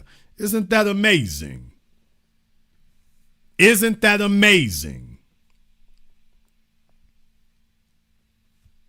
I have to remind you all, when you go to places like Laredo, Texas, Uvalde, Texas, man, I told y'all this, you got a bunch of Mexicans, however, who vote for white folk. What? Nobody wanted to hear that or believe that until I pointed it out about the Uvalde massacre at that school. Condolences. But Uvalde, Texas, majority Latino who voted for an Anglo.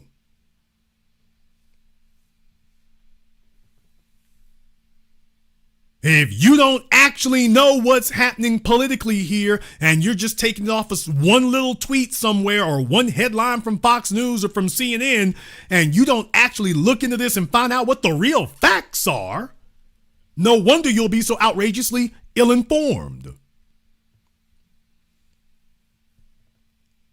That guy Tallarico, he could win. You know why? Because the Democrats actually want to support him.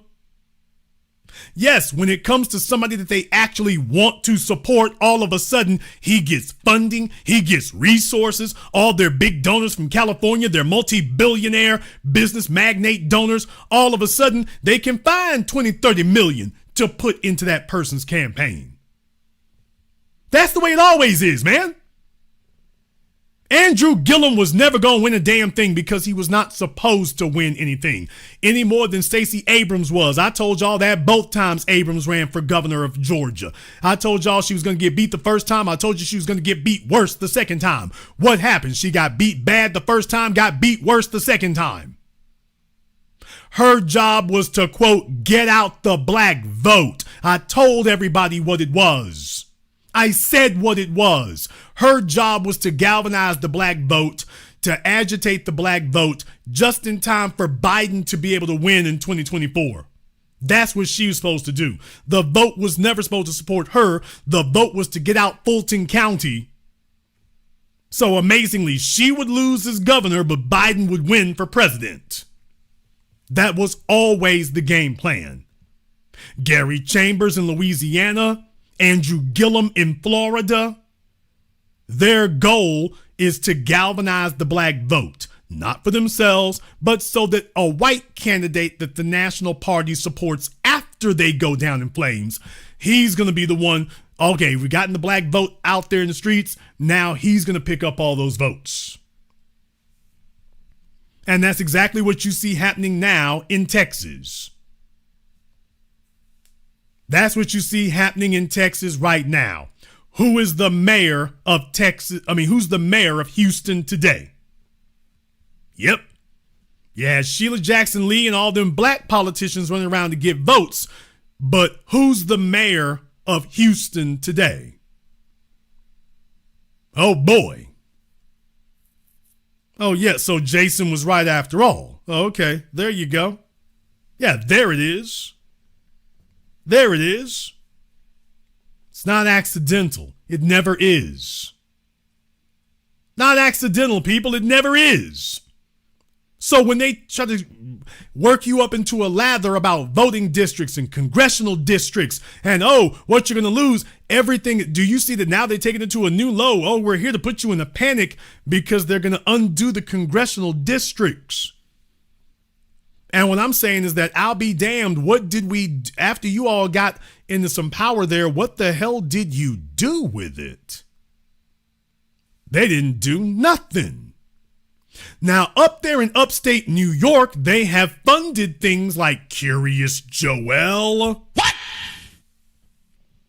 Well, you see, when there's a group of people that they actually want to do something for, well, that's what ends up happening. The Vietnamese in New Orleans, the Latinos all over Texas and California, the Somalians in Minnesota, the Arabs in Detroit and in Michigan, and Hamtramck and those other places, Dearborn.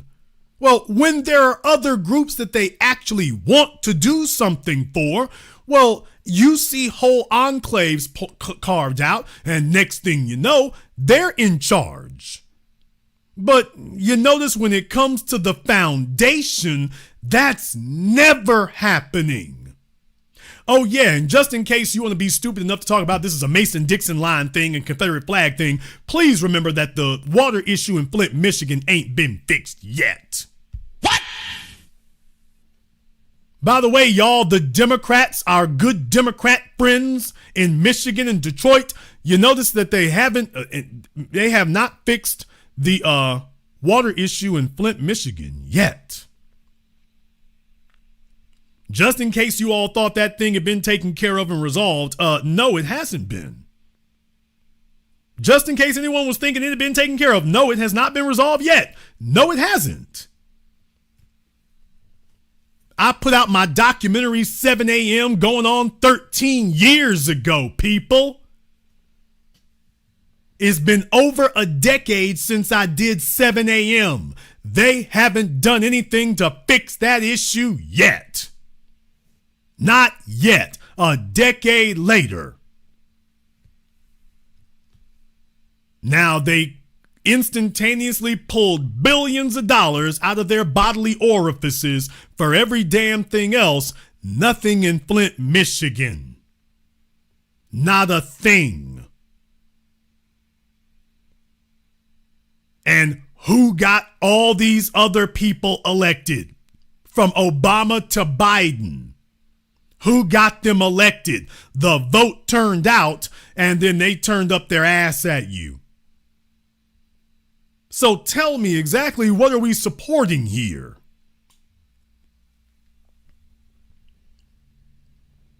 How are you going to scare me about the erasure of these so-called black congressional districts? And then my next thing is like, by the way, what are we doing with that? And I need to remind you all, folks, there's not just Democrat national parties, there's also Democrat state parties. What are they doing at the state level? What are they doing at the state level? You don't see them providing any support at the state level. Now, Curious Joel and some of them enclaves in upstate New York, while they got plenty of damn support, they come to us and all they can tell us about is what they can't do. And now it's about to get ultra lethal in places like Houston. For those of you who didn't know, they want to basically redirect Interstate 95 and go demolish the other half of the black side of Houston. What? Damn! Yeah, let's hear it for your leadership there in Houston, by the way. Interstate 45, the Hillside Strangler. Oh, traffic is congested. You know what? We need to build a northern loop for it here. Where them black neighborhoods at? Because that's what freeways are good for. Freeways have been excellent for erasing black communities. So guess what? You all don't have to believe me. All my Houstonians already know this. You can take a look on the map exactly where they are putting this thing. And oh yeah, one more thing. Unlike reparations, this isn't up for debate. Oh, this is already settled. Yeah, y'all, it's not going to be years and years of torturous debate. Why, this is already settled. We going through with that. Plenty of money for their freeways to demolish your black neighborhoods. Not a dime of investment for you. Unlimited millions of funds for illegal aliens in Chicago. Not a dime for the black folk who live there. That's what your Democrat-controlled congressional maps got you. They get you Democrat politicians who immediately go to work fighting against your interests. That's what it gets you right there. That's what you get right there.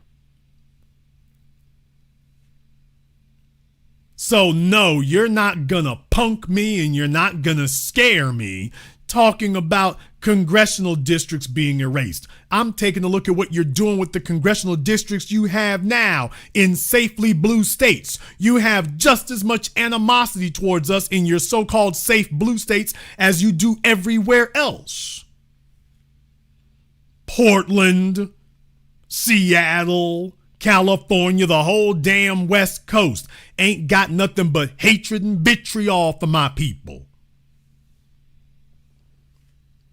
You go all up and down Washington State. The Asians got it sewn up, dude. I need y'all to understand that. In Washington State, it's the Asians from China and Korea. On the East Coast now, it's the Asians from India. Damn!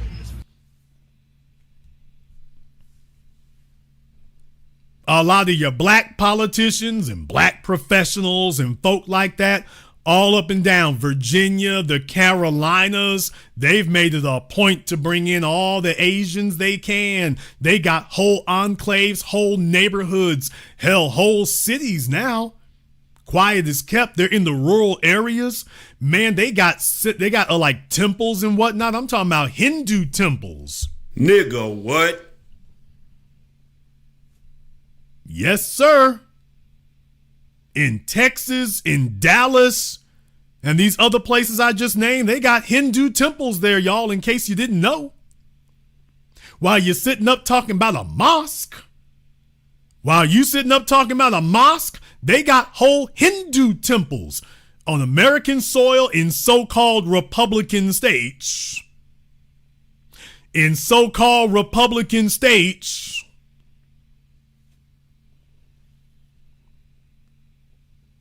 For those of you who did not know.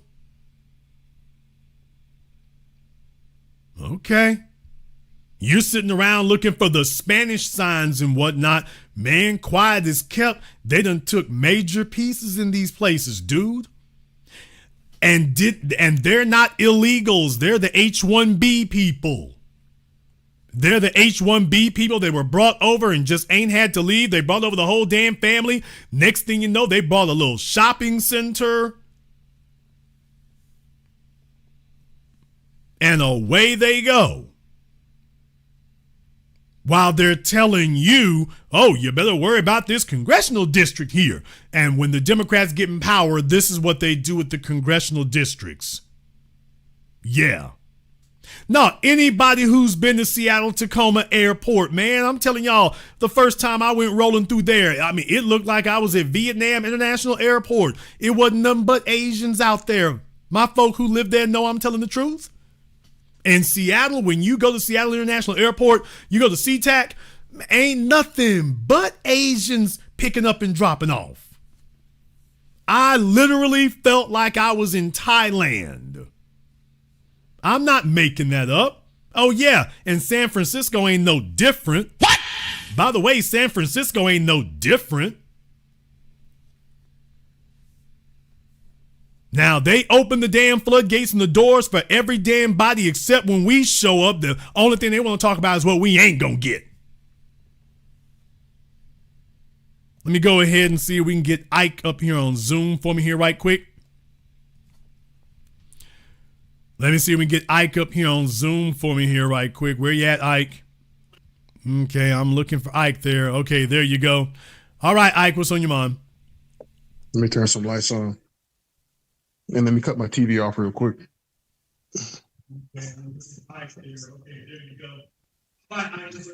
Mute this thing real quick. All right, sorry about that delay, Jason. I'm a little slow tonight. Nigga, if you don't speak. July 4th, I'm going to Portland, Oregon. Big buddy of mine is a huge track fan. One of the most premier track events in the world is happening in Eugene, Oregon. So we're going to go there and then spend the weekend in Portland. I'm going to report back and let you know what's going on down there. Second point, you're right about Seattle. The only thing you left off is that not only is the Ethiopians and the Samoans are real heavy out there too. Boeing, Microsoft, Google, all that stuff is out there. The Seahawks, I've been to Seahawks games, Sounders games. There's nothing but Asians there.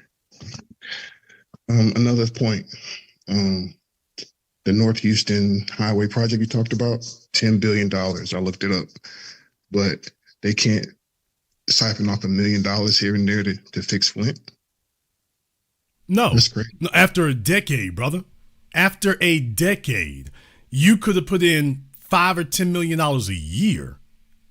I'm not talking about a day or a month. If a few $1 million a year, you could have taken that block by block or neighborhood by neighborhood. Literally. Because people got to remember that $10 billion that the Texas DOT got, that came from the federal government. So they could have easily redirected that to a different initiative. You know what I mean? Yeah, but this is the agenda. When they did the Freeway Interstate Act in America, that was part of an ethnic cleansing agenda. When you all take a look at the time frames and the dates on these things, it all happens at the same time. Okay, here's your Voting Rights Act, your Civil Rights Act. Oh, and hold this freeway. You're right. Look, they got money for Ukraine. They got money for Iran. They got money for illegals. They got money for covert operations in the Central and South America, but they can't find some money to give some reparations. No, coming out of World War II, they already started planning out the freeways and stuff coming out of World War II because they understood the integration was becoming a thing, that they couldn't hold on to it anymore because World War II upset the international order. So holding on to white supremacy and apartheid in America as it previously been was really going to be no longer viable. You would send a bunch of black folk over to Europe, you're talking with guns and whatnot, and they came back with the idea that how the hell are we going to fight to die for the country over there and we don't have these rights over here. So the whole thing was thrown into disarray at that point. So yeah, they understood it's going to have to be a new thing. So they started putting new pieces into place. Okay, let's make some freeways. Let's get some illegal aliens with immigration going. All of a sudden we want another immigration act. And remember, it takes time for legislation to go through. So yes, the closer we came to making those things happen, the closer that comes into effect, the more all of a sudden they want those things to start becoming law. And then after they're law, the funding is approved. People even forget what the hell it was for. And we're not sitting there thinking they're going to target our neighborhoods. They're just like, okay, they want to build a freeway. It's like, okay, well, good luck on that. You find out later through your state where they're going to plot the freeway through. Because the federal government will approve it, but your state's going to decide where it goes. And see, you're right about one thing, because look, I'm essentially based right here in Charleston, South Carolina. They just redrew Clyburn's district. He no longer has a district. He has an event in Columbia, May 29th. There's a few people that I You mean know. the fish? Oh, you talking about the fish fry? The fish fry. We got to Okay. pull up. We're going to have to shut that fish fry down. So if you hear the sound of my voice, if you can make it to Columbia, South Carolina, May 29th, we shutting down Clyburn's fish fry. He'll be looking out for us this time here. Although, to be totally honest, once again, brother, what the hell are you going to lose? Hey, James Clyburn was in there for what, 4-5 decades now. He's in his damn 80s. He is the epitome of everything that is wrong with the Democrat so-called ridden districts. He gets into office specifically for the purposes of doing nothing. As far as I'm concerned, hell no. Him and his janky ass daughter and everybody else, y'all get the hell on up out of here. If this is the best you're going to do, let the Republicans have it.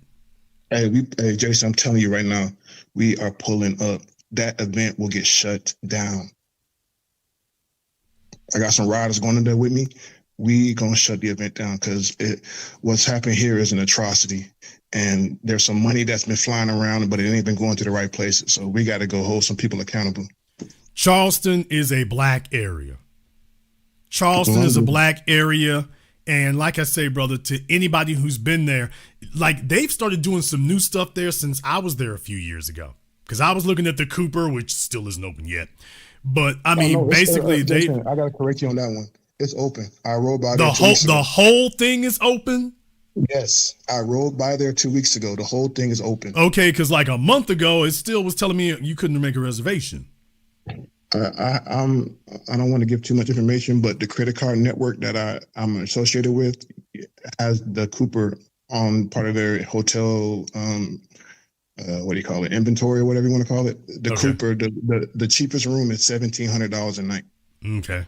Well, I'll like I say, the last time I checked was like a month ago. So I'm just saying it right there. So if something has changed, okay, that's fine. I'll check on it again because I want to keep up with that because once again, I mean, I saw that thing getting built. I mean, that's a couple of $1 billion right there. I saw that getting built. It's monstrous. And I'm just like in little old Charleston. And then I'm like, okay, but if you go there and stuff and, you know, if you're on, Ashley Phosphate, if you go to any of those places like that and traffic is just gridlocked and jammed up all the time, hell yeah, that's a major economic engine going on there right now. And they're only looking to build that out. So when you take a look at that all the way out to Isle of Palms, like I say, I mean, I've talked about this before.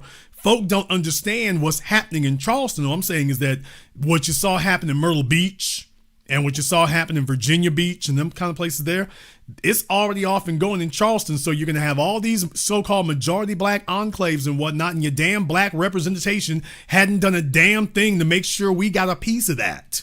You're just seeing a bunch of white and Asian money coming in and buying up every damn thing. So you're here to live here and be the grunt work, but they've deliberately made it where you don't own anything. And I'm just going to put you on one thing and I'm going to land my plane. If the area you're talking about is exploding, look into Alwyndahl, South Carolina.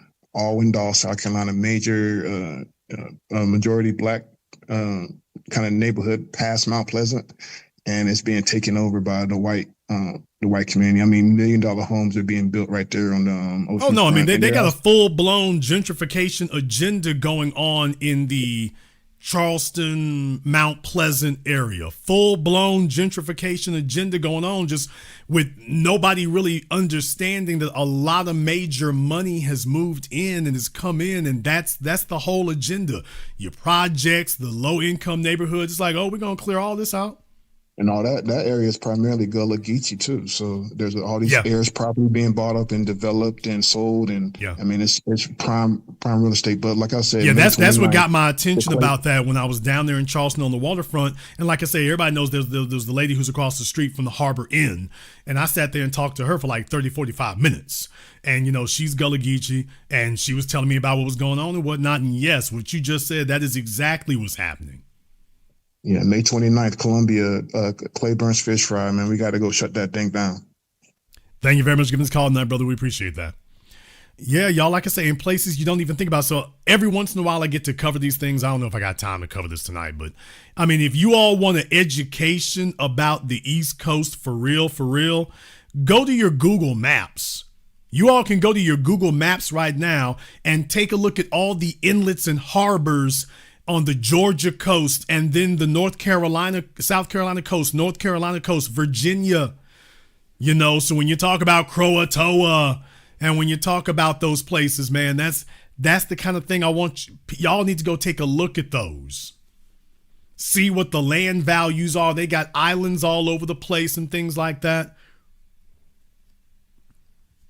That's not for nothing. That's not for nothing.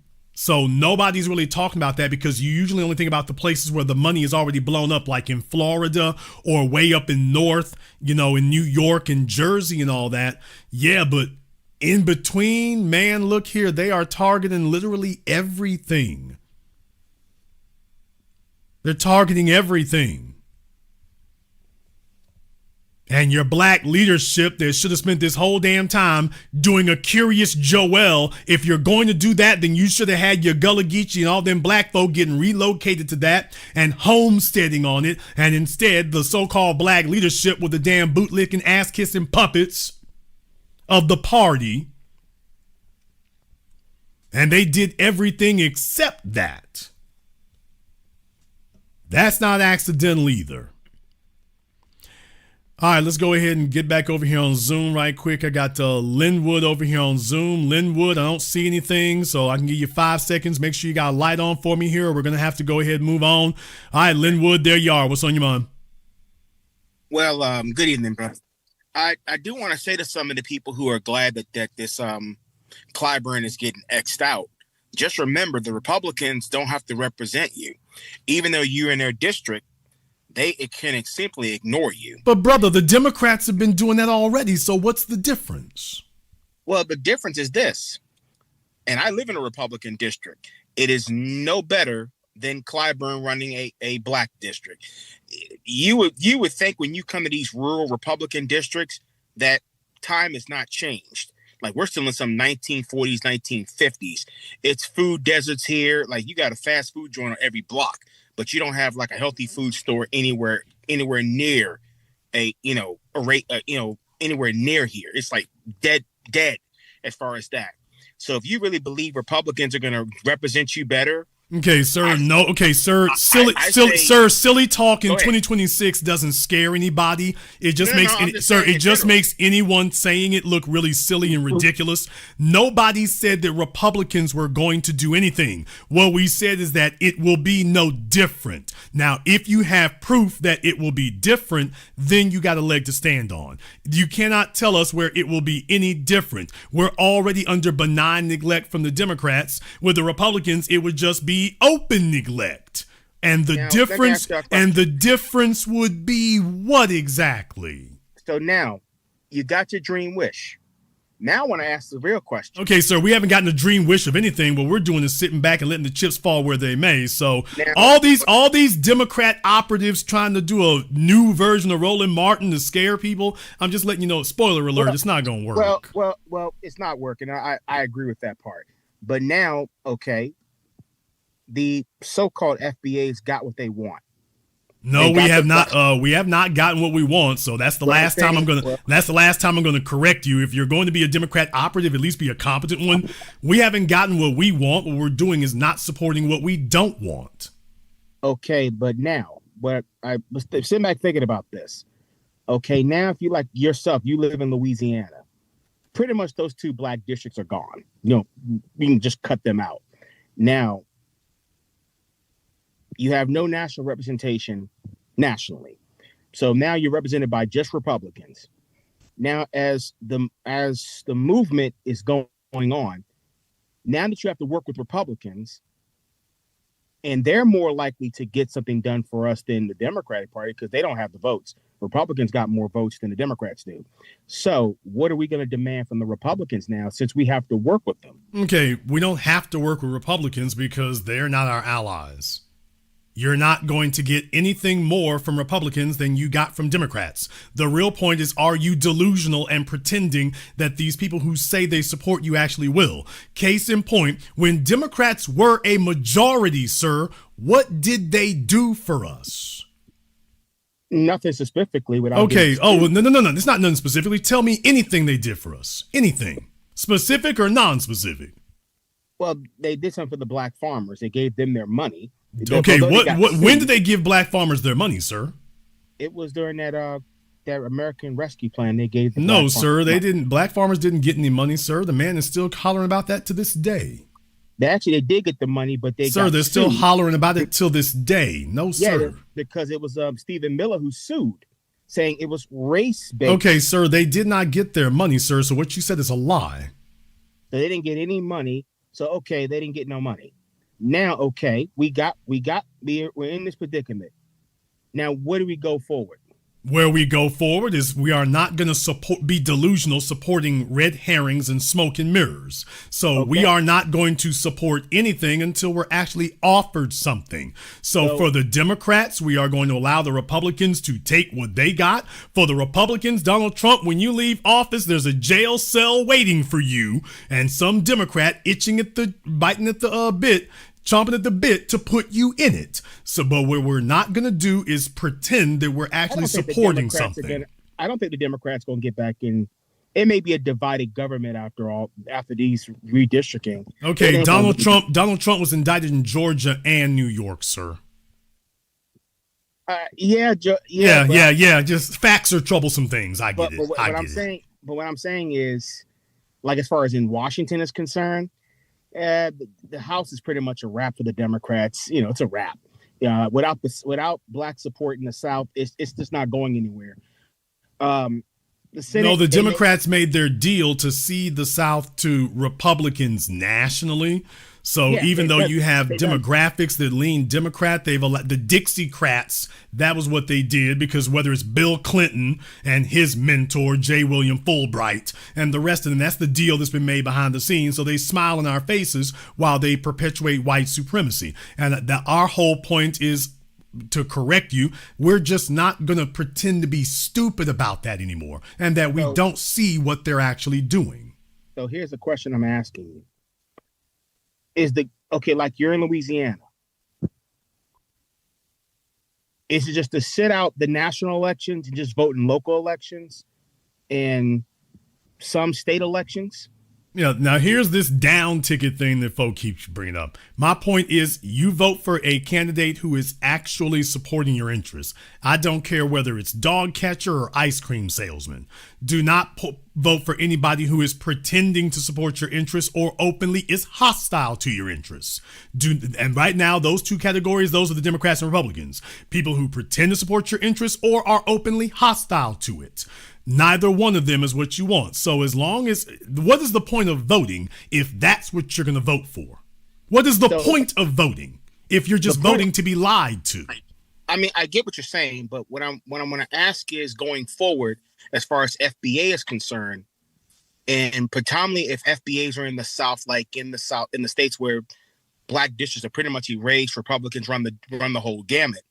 Is it for us as FBAs in the South to only vote in local elections where there's a politician that's going to offer us tangibles on the local level? Okay, I will say this one more time, since you're trying to frame a question, I guess, for your own benefit, and you're just not listening. I do not care what office the person is running for.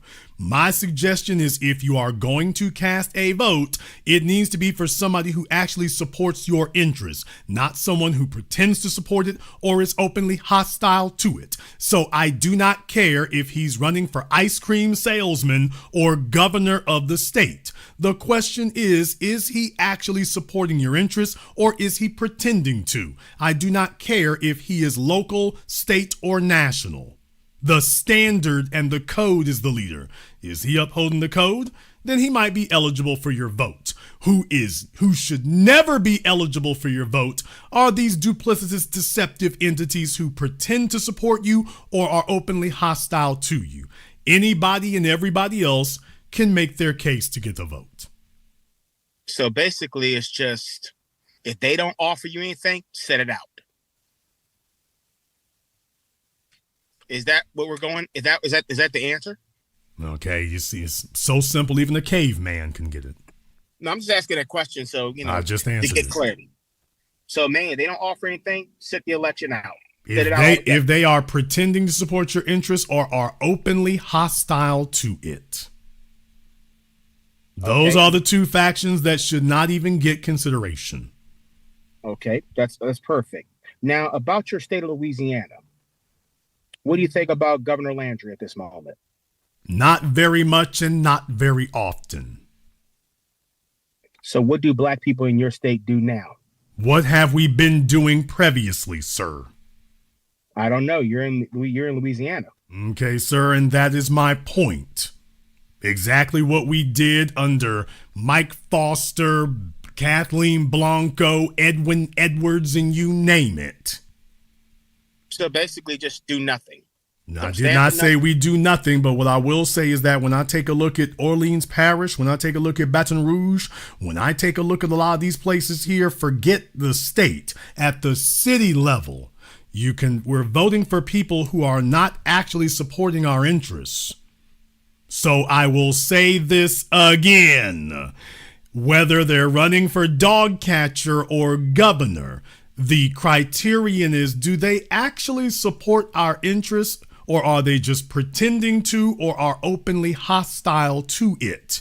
And the only wasted vote is voting for someone who is pretending to support you or is openly hostile to you.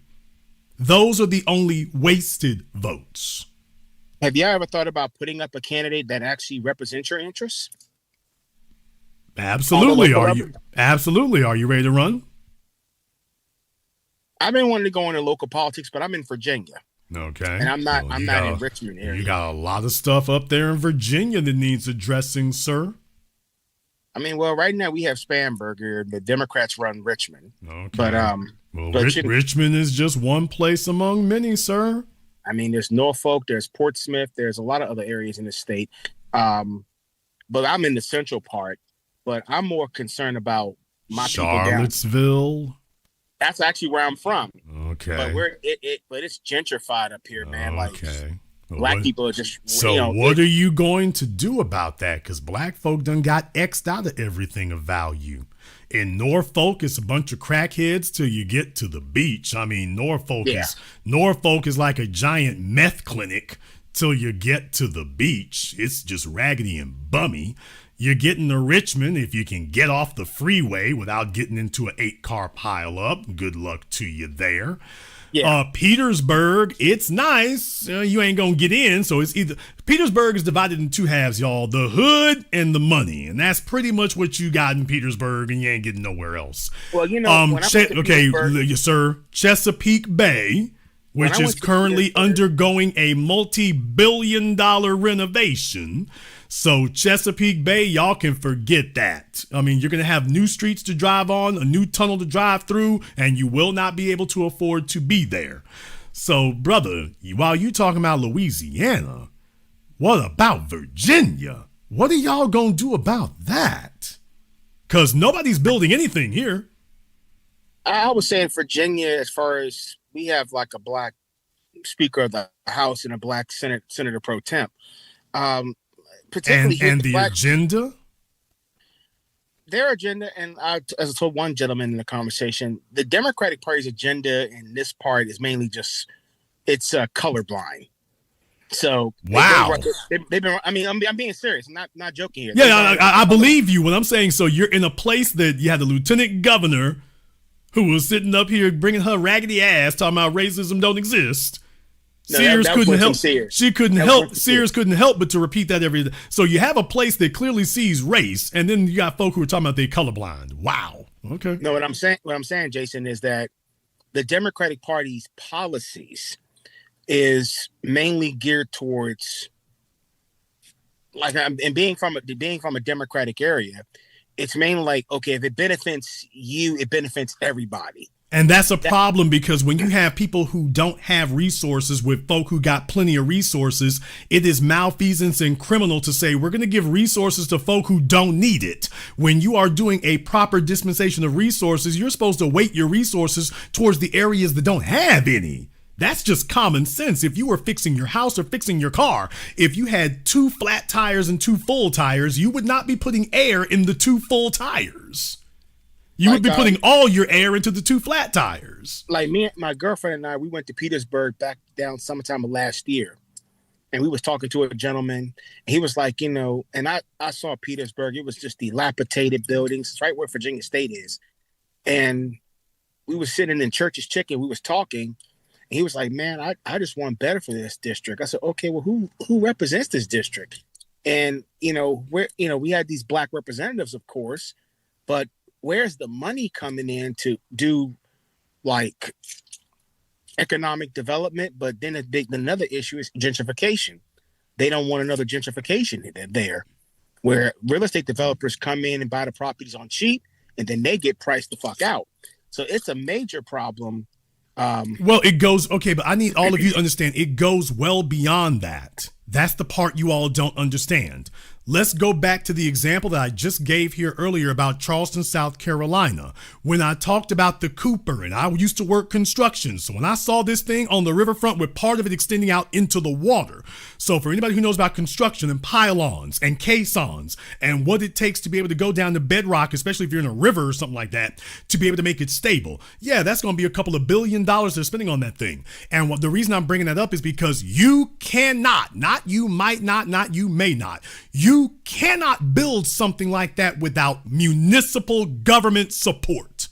Direct municipal government support. Now, I don't mean permits. That is whenever you see those kind of structures go up, that is a public-private partnership. The hotels you see being built all up and down Myrtle Beach, the development that you see on these river walks and whatnot in Wilmington. And then when you get to Virginia, the same thing. So when you talk about property development and real estate development, brother, that's all part of the political process. A developer can want to do whatever in the world he wants to do, but there's politics that come into play to, number one, allow it, and then number two, to help facilitate it. So the politics, you can't get away from that part of it. So the next question becomes, wait a minute, do we have politicians who are going to promote these types of developments in our interests? Or do we have politicians who are in the pockets of some real estate developer and promoting somebody else's interests? And why on earth would I vote for that? I mean, to be honest with you, I see the frustration, but I think my biggest worry is that for me being in Virginia and in like Northern Virginia or anywhere else, we got a black face. But for y'all down south, like North Carolina, some other areas deep in the South, it's like, well, damn, y'all guys ain't got nothing down there. And it's like, who represents y'all? Who speaks for you? Okay, well, I'll tell you one thing right here. You know what the good part about gentrification is? The good part is about letting the Elon Musk or somebody else go ahead and buy these things and build these multi-billion-dollar developments here and build all that expensive stuff. You know what else the political process is good for? Voting to raise their taxes. And deal with it, nigga. Now, that's something that all the folks can get together and do here. As a matter of fact, if we're not allowed to build it, we'll tax the hell out of the rest of you. So congratulations on your multi-billion-dollar development here, and here's your bill. Now, that is what ultimately occurs as well. You take a look at New York and some other places, it's like, okay, you keep that up, and then next thing you know, every time you turn around, there's just a new tax bill for you. And so people turn around and moving out. Sir, they're not moving out anywhere. No, they're not. Well, when's the last time you've been to New York City, sir? Okay, thank you. The Steinway building, Park Avenue, I can go down the list. They're not going anywhere. That is the most coveted real estate on the planet. And anybody who's been there can see why it is. Same thing in California. So yeah, Jeff Bezos and friends might relocate to another place. They might relocate to Florida, but the land is still there. The development is still there. Their headquarters is still there. His personal residence isn't. But everything else is there. And here's the other thing. Once again, it does not affect the desirability of the land. It just affects his ability to stay. What's interesting, Jason, is that I used to watch Fox News, and they would trash. I can tell. They would trash New York and California. I'm like, well, wait a minute. You guys are in New York, Times Square to be exact. Why don't you guys move where your voters are? Because it's all a game, which is the whole point. Their job is to get you to think like working class people, but vote like wealthy people. That's their goal, to screw you up in the brains, because your life is a working class life, but they want you to identify with wealthy people. So you are now voting against your own best interests. Now, but before I let you go, brother, because I know this has been a very great conversation. I came in with the knowledge of trying to understand where do we as FBAs go from here? Because I keep hearing this talk about the new non-black, non-white people that have been allowed to come in here on those visas, and I often ask myself, who gave them the money to start the business? Who gave them the money to do all these things? It has to go back to one population of people, and that's white people. And I feel like our attention and our focus is not aimed at the people who run this country, but pretty much those who don't have any power whatsoever. Okay, well, let's be clear about a couple of things here. When you talk about what are we going to do and what are we supposed to do and whatnot, When I was talking to Blanco, I was telling you about the demographics. That is very, very important, because the issue is it's not like we got control of the yard and we run in the yard and this, that, and the other. When you talk about the Cleo Fields and all this stuff, man, you're talking about baby boomers. You still have a very large, sizable proportion of them who are a headwind against us. So it would be different if, quote unquote, we were the majority. But when we talk about delineation, I've been saying this for a while. I've been doing this now going on 2 decades to remind people about the old niggas. And when we talk about delineation, we are also going to have to understand that there must be a generational delineation, because the old folks who used to work for the government and work at the GM plant and the GE plant and whatever plant you had before they outsourced everything, they are getting their little government checks and their paychecks today, and they are supporting the illegal alien agenda. Whatever the Democrats tell them to do, they just sit there and say, yes, boss, and away they go. Those of us who are younger, we're the ones who have a different agenda, but that doesn't change the fact that them old niggas and those who identify with them are still standing in the way and openly running opposition.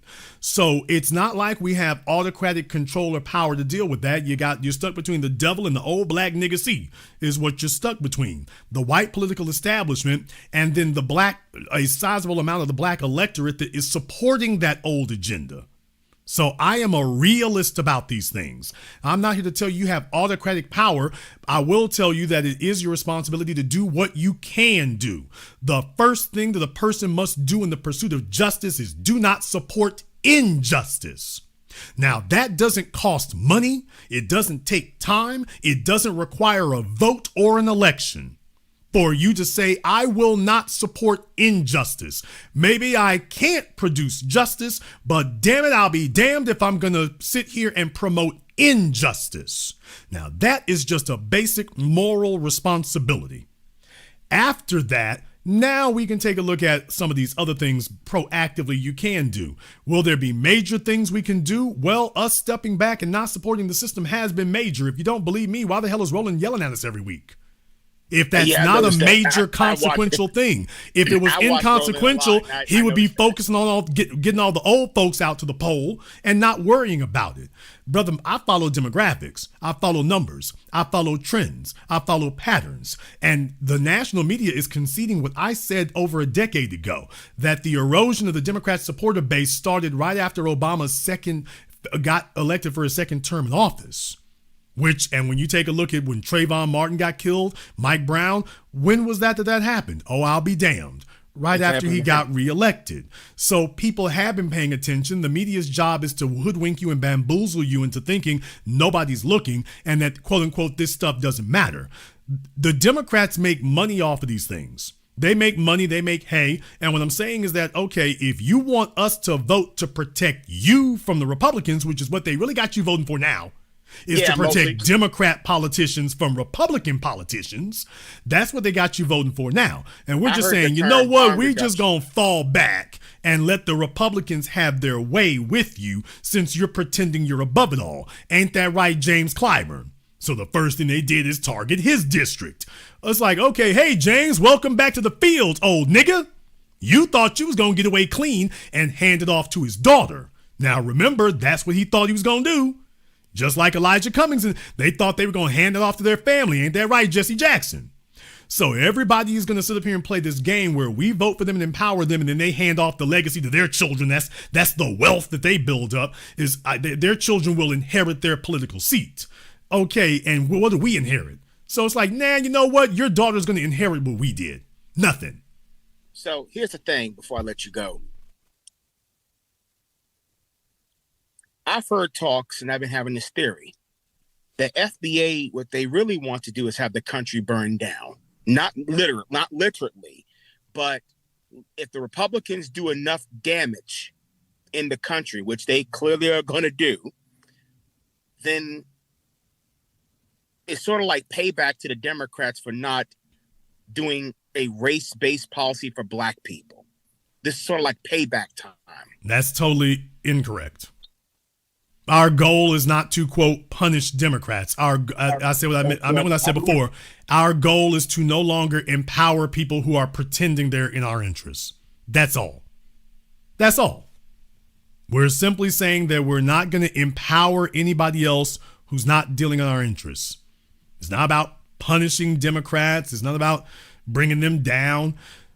Let the country burn down. Well, we're going to just stand. We're not going to sit up here and pretend that there's not already a crisis. That's what we're doing. We're not introducing a crisis. What we're saying is we're no longer going to pretend that there isn't one. We're no longer going to pretend that this guy over here likes us. We're just not going to pretend anymore. We're not going to play delusional. We're not going to play dumb, and we're not going to pretend anymore. So what's the first thing that happens? The first thing that happens is back talk. That's the first thing that occurs. See, the Democrats are not accustomed to the idea of us back talking. They're used to the idea that we grumble and then they come in and say, well, look here now. I mean, y'all got to play nice so we can get some things done. But don't worry, this time we'll actually do something. And it becomes that. You just play dumb. Well, we decide we're not going to play dumb anymore. That's all. We're not playing dumb. We're going to make these decisions with our eyes wide open. And so when the Republicans start targeting your Democrat seats and start targeting your Democrat representatives, and then your Democrats don't have anything to pass on to their children, it's like, you know what? Yeah, that's all of us being equally uncomfortable. So we're going to let their house burn down for a change. Because what's been happening up until now is that we've been running in to play rescue. They told us we were rescuing ours. In reality, we were rescuing theirs. So it's like, oh, no. We're not letting the country burn. We're not making the country burn down, but we are going to allow these other folks, we're going to let their house burn down. We're going to let yours. We're not going to run interference anymore to protect your house. We're not going to do that. No, we're going to let if your house is on fire, we are out of the business of coming to bail your house out. And then our house is burned to ashes. We're already standing in ashes. And then every time we turn around, you tell us we need to come run and put the fire out on yours. You know what? No, why don't we all sit in ashes together? How about that? If you're going to be twin birds on the wing of white supremacy, well, damn it, why don't we just let there be one wing? How about that one? And all you buck dancing ass niggas with the Democrats who thought that you were going to sell the rest of us out, now why don't we let you sit here? Jasmine Crockett, Sheila Jackson Lee, rest in whatever, James Clyburn, Cleo Fields, and anybody else. Why don't we just go ahead and everybody be uncomfortable together and we just stop pretending that anything's actually going to change?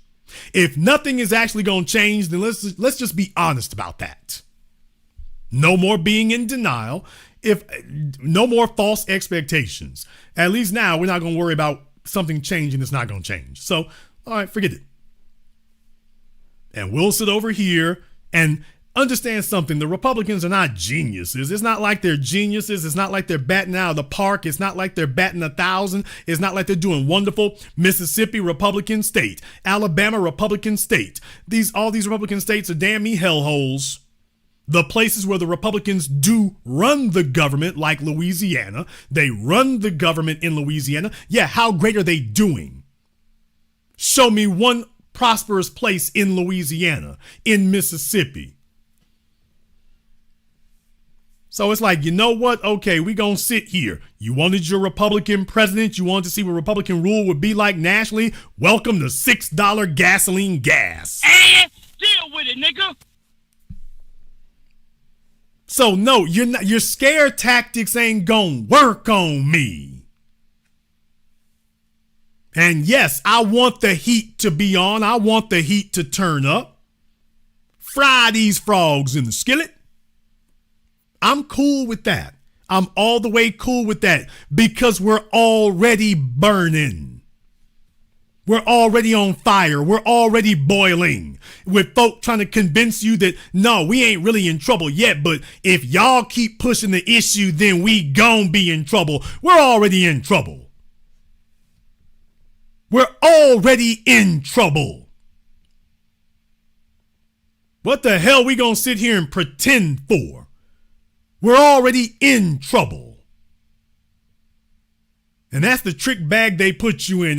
You know, things wasn't that bad till you started listening to them FBA folks there. Now look at us, we really in troubles now, like we was prospering and balling out beforehand.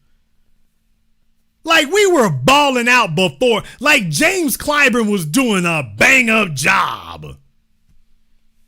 Like he was doing hella wonderful business. And you find out the only people preaching and yelling to support the status quo, the folk getting paid for it. Ain't that right, Roland? Ain't that right, James Clyburn? Ain't that right, Urban League? Everybody who getting their little check under the table are the biggest damn cheerleaders, but the rank and file in the soil ain't never getting nothing year after year, day after day. And so then they show up and try to scare us. And, oh, if y'all don't vote, if you don't do something, the Republicans gonna get you. Okay, we did something and the Democrats got us. Republicans are going to get you worse. No, they're not. They're both equally as bad. They're both equally as bad. And I'm ready whichever way things go. If we can reform things, that's good. If we find another place where we can regroup at, that's good. If we can make it as individuals, that's good.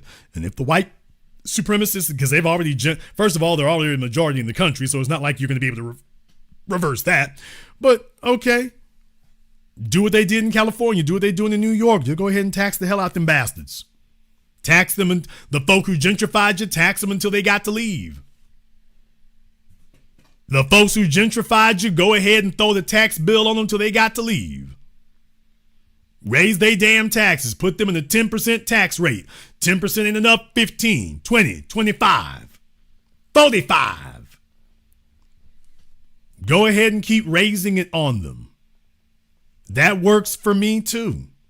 I'm perfectly fine with that. That works for me too. Blow up the property taxes. Go ahead and do whatever. The income tax is all right. Billionaire tax, millionaire tax, all right. Y'all, I'm cool with that. I'm fine with that. The world doesn't need billionaires. Millionaires are enough. The world doesn't need billionaires. I'm perfectly fine with that. They're not going to scare me or frighten me. We got to save our billionaires. The hell we do. You have yet to meet a billionaire that I liked. So I'm not scared about that. That doesn't bother me, frighten me, worry me, intimidate me. Oh, save the billionaires. Man, get your ass out of here.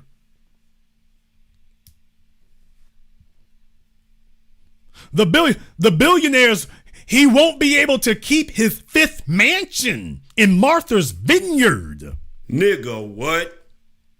Like Jason, Elon Musk won't be able to keep his 12th penthouse where he keeps his 11th baby mama, Jason. Why, he's only going to be able to afford one super yacht and not 4.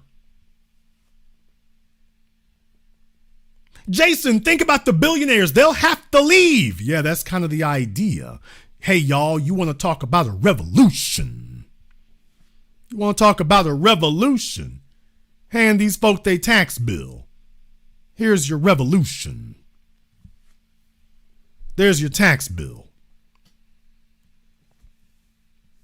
You know, all that money you stole, don't worry, we're going to claw that back from you. We're going to get that back from you. I'll close up my business. That's the idea. And then we'll let a millionaire open one. He won't be a billionaire. He'll be a millionaire. We'll let him open it where yours was. How great did things work out with all these billionaires running things? One man with $100 billion who runs everything. How'd that work out for all of us? How well did that work out for us? You have one employer in town who decides if you eat or if you live or not. You got one Walmart, one Amazon fulfillment center, one Tesla plant. How did that work out? How great has that been? Save the billionaires, okay. How great has that worked out for us, folks? With these janky-ass companies selling their defective products, buying off the government agencies to prevent them from doing fair business or good business. They're exempt from everything. Elon's cars will drive your ass straight into a ditch and kill your damn family. General Motors is selling engines that spin bearings and the lifters go bad in them. D.R. Horton is selling defective houses, and all these folk got the government in their damn back pocket to let them do it every damn day and get away with it. How did that billionaire society work out for us? How did your free and open market work with the billionaires being a part of it? How did that work out for you? How did letting them, quote, prosper, how did that work for everybody else? Did it make things better? Well, Jason, I've got Amazon Prime to deliver your Chinese-made defective products sooner. You call that a flex? You call that a flex? I'm telling you all to call their damn bluff. They ain't going no damn where. You think they're going to go to London? You think they're going to go to South America? Where do you think they're going to go? The money is here. Their job is to try to intimidate you. They've already got 1,000 times more than they need of anything. Their job is to convince you the world will come to an end if you don't let them continue to leech off of you. So no, even if they do get in the driver's seat of that, okay, let's go ahead and throw this tax on you here. 20, 30, 40%, they're going to pack up and leave. Yeah, they can do that too. Get the hell out the way. You were never supposed to be there in the first place. You gentrified and got it by hook or by crook. Okay, yeah, let's go ahead and do that. We'll do that instead.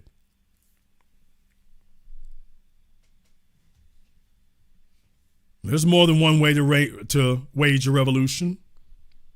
There is more than one way to wage a revolution.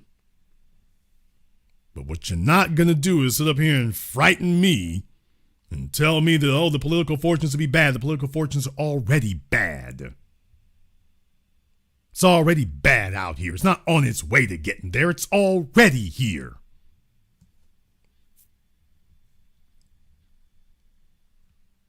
All these folk putting the damn upper ceiling on everything you can have and everything you can get and then telling you that the problem is something else.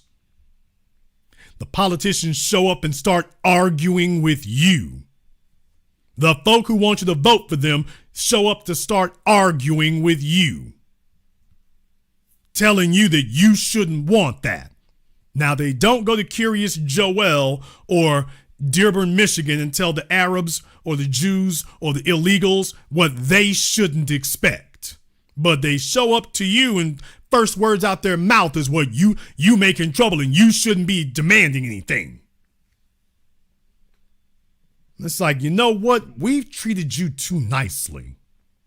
So why don't we just show you how bad things can get? Oh, you won't let that happen to us. Watch me. That's the type of time we own now. Okay, you think you're going to call our bluff? All right, dude, watch me.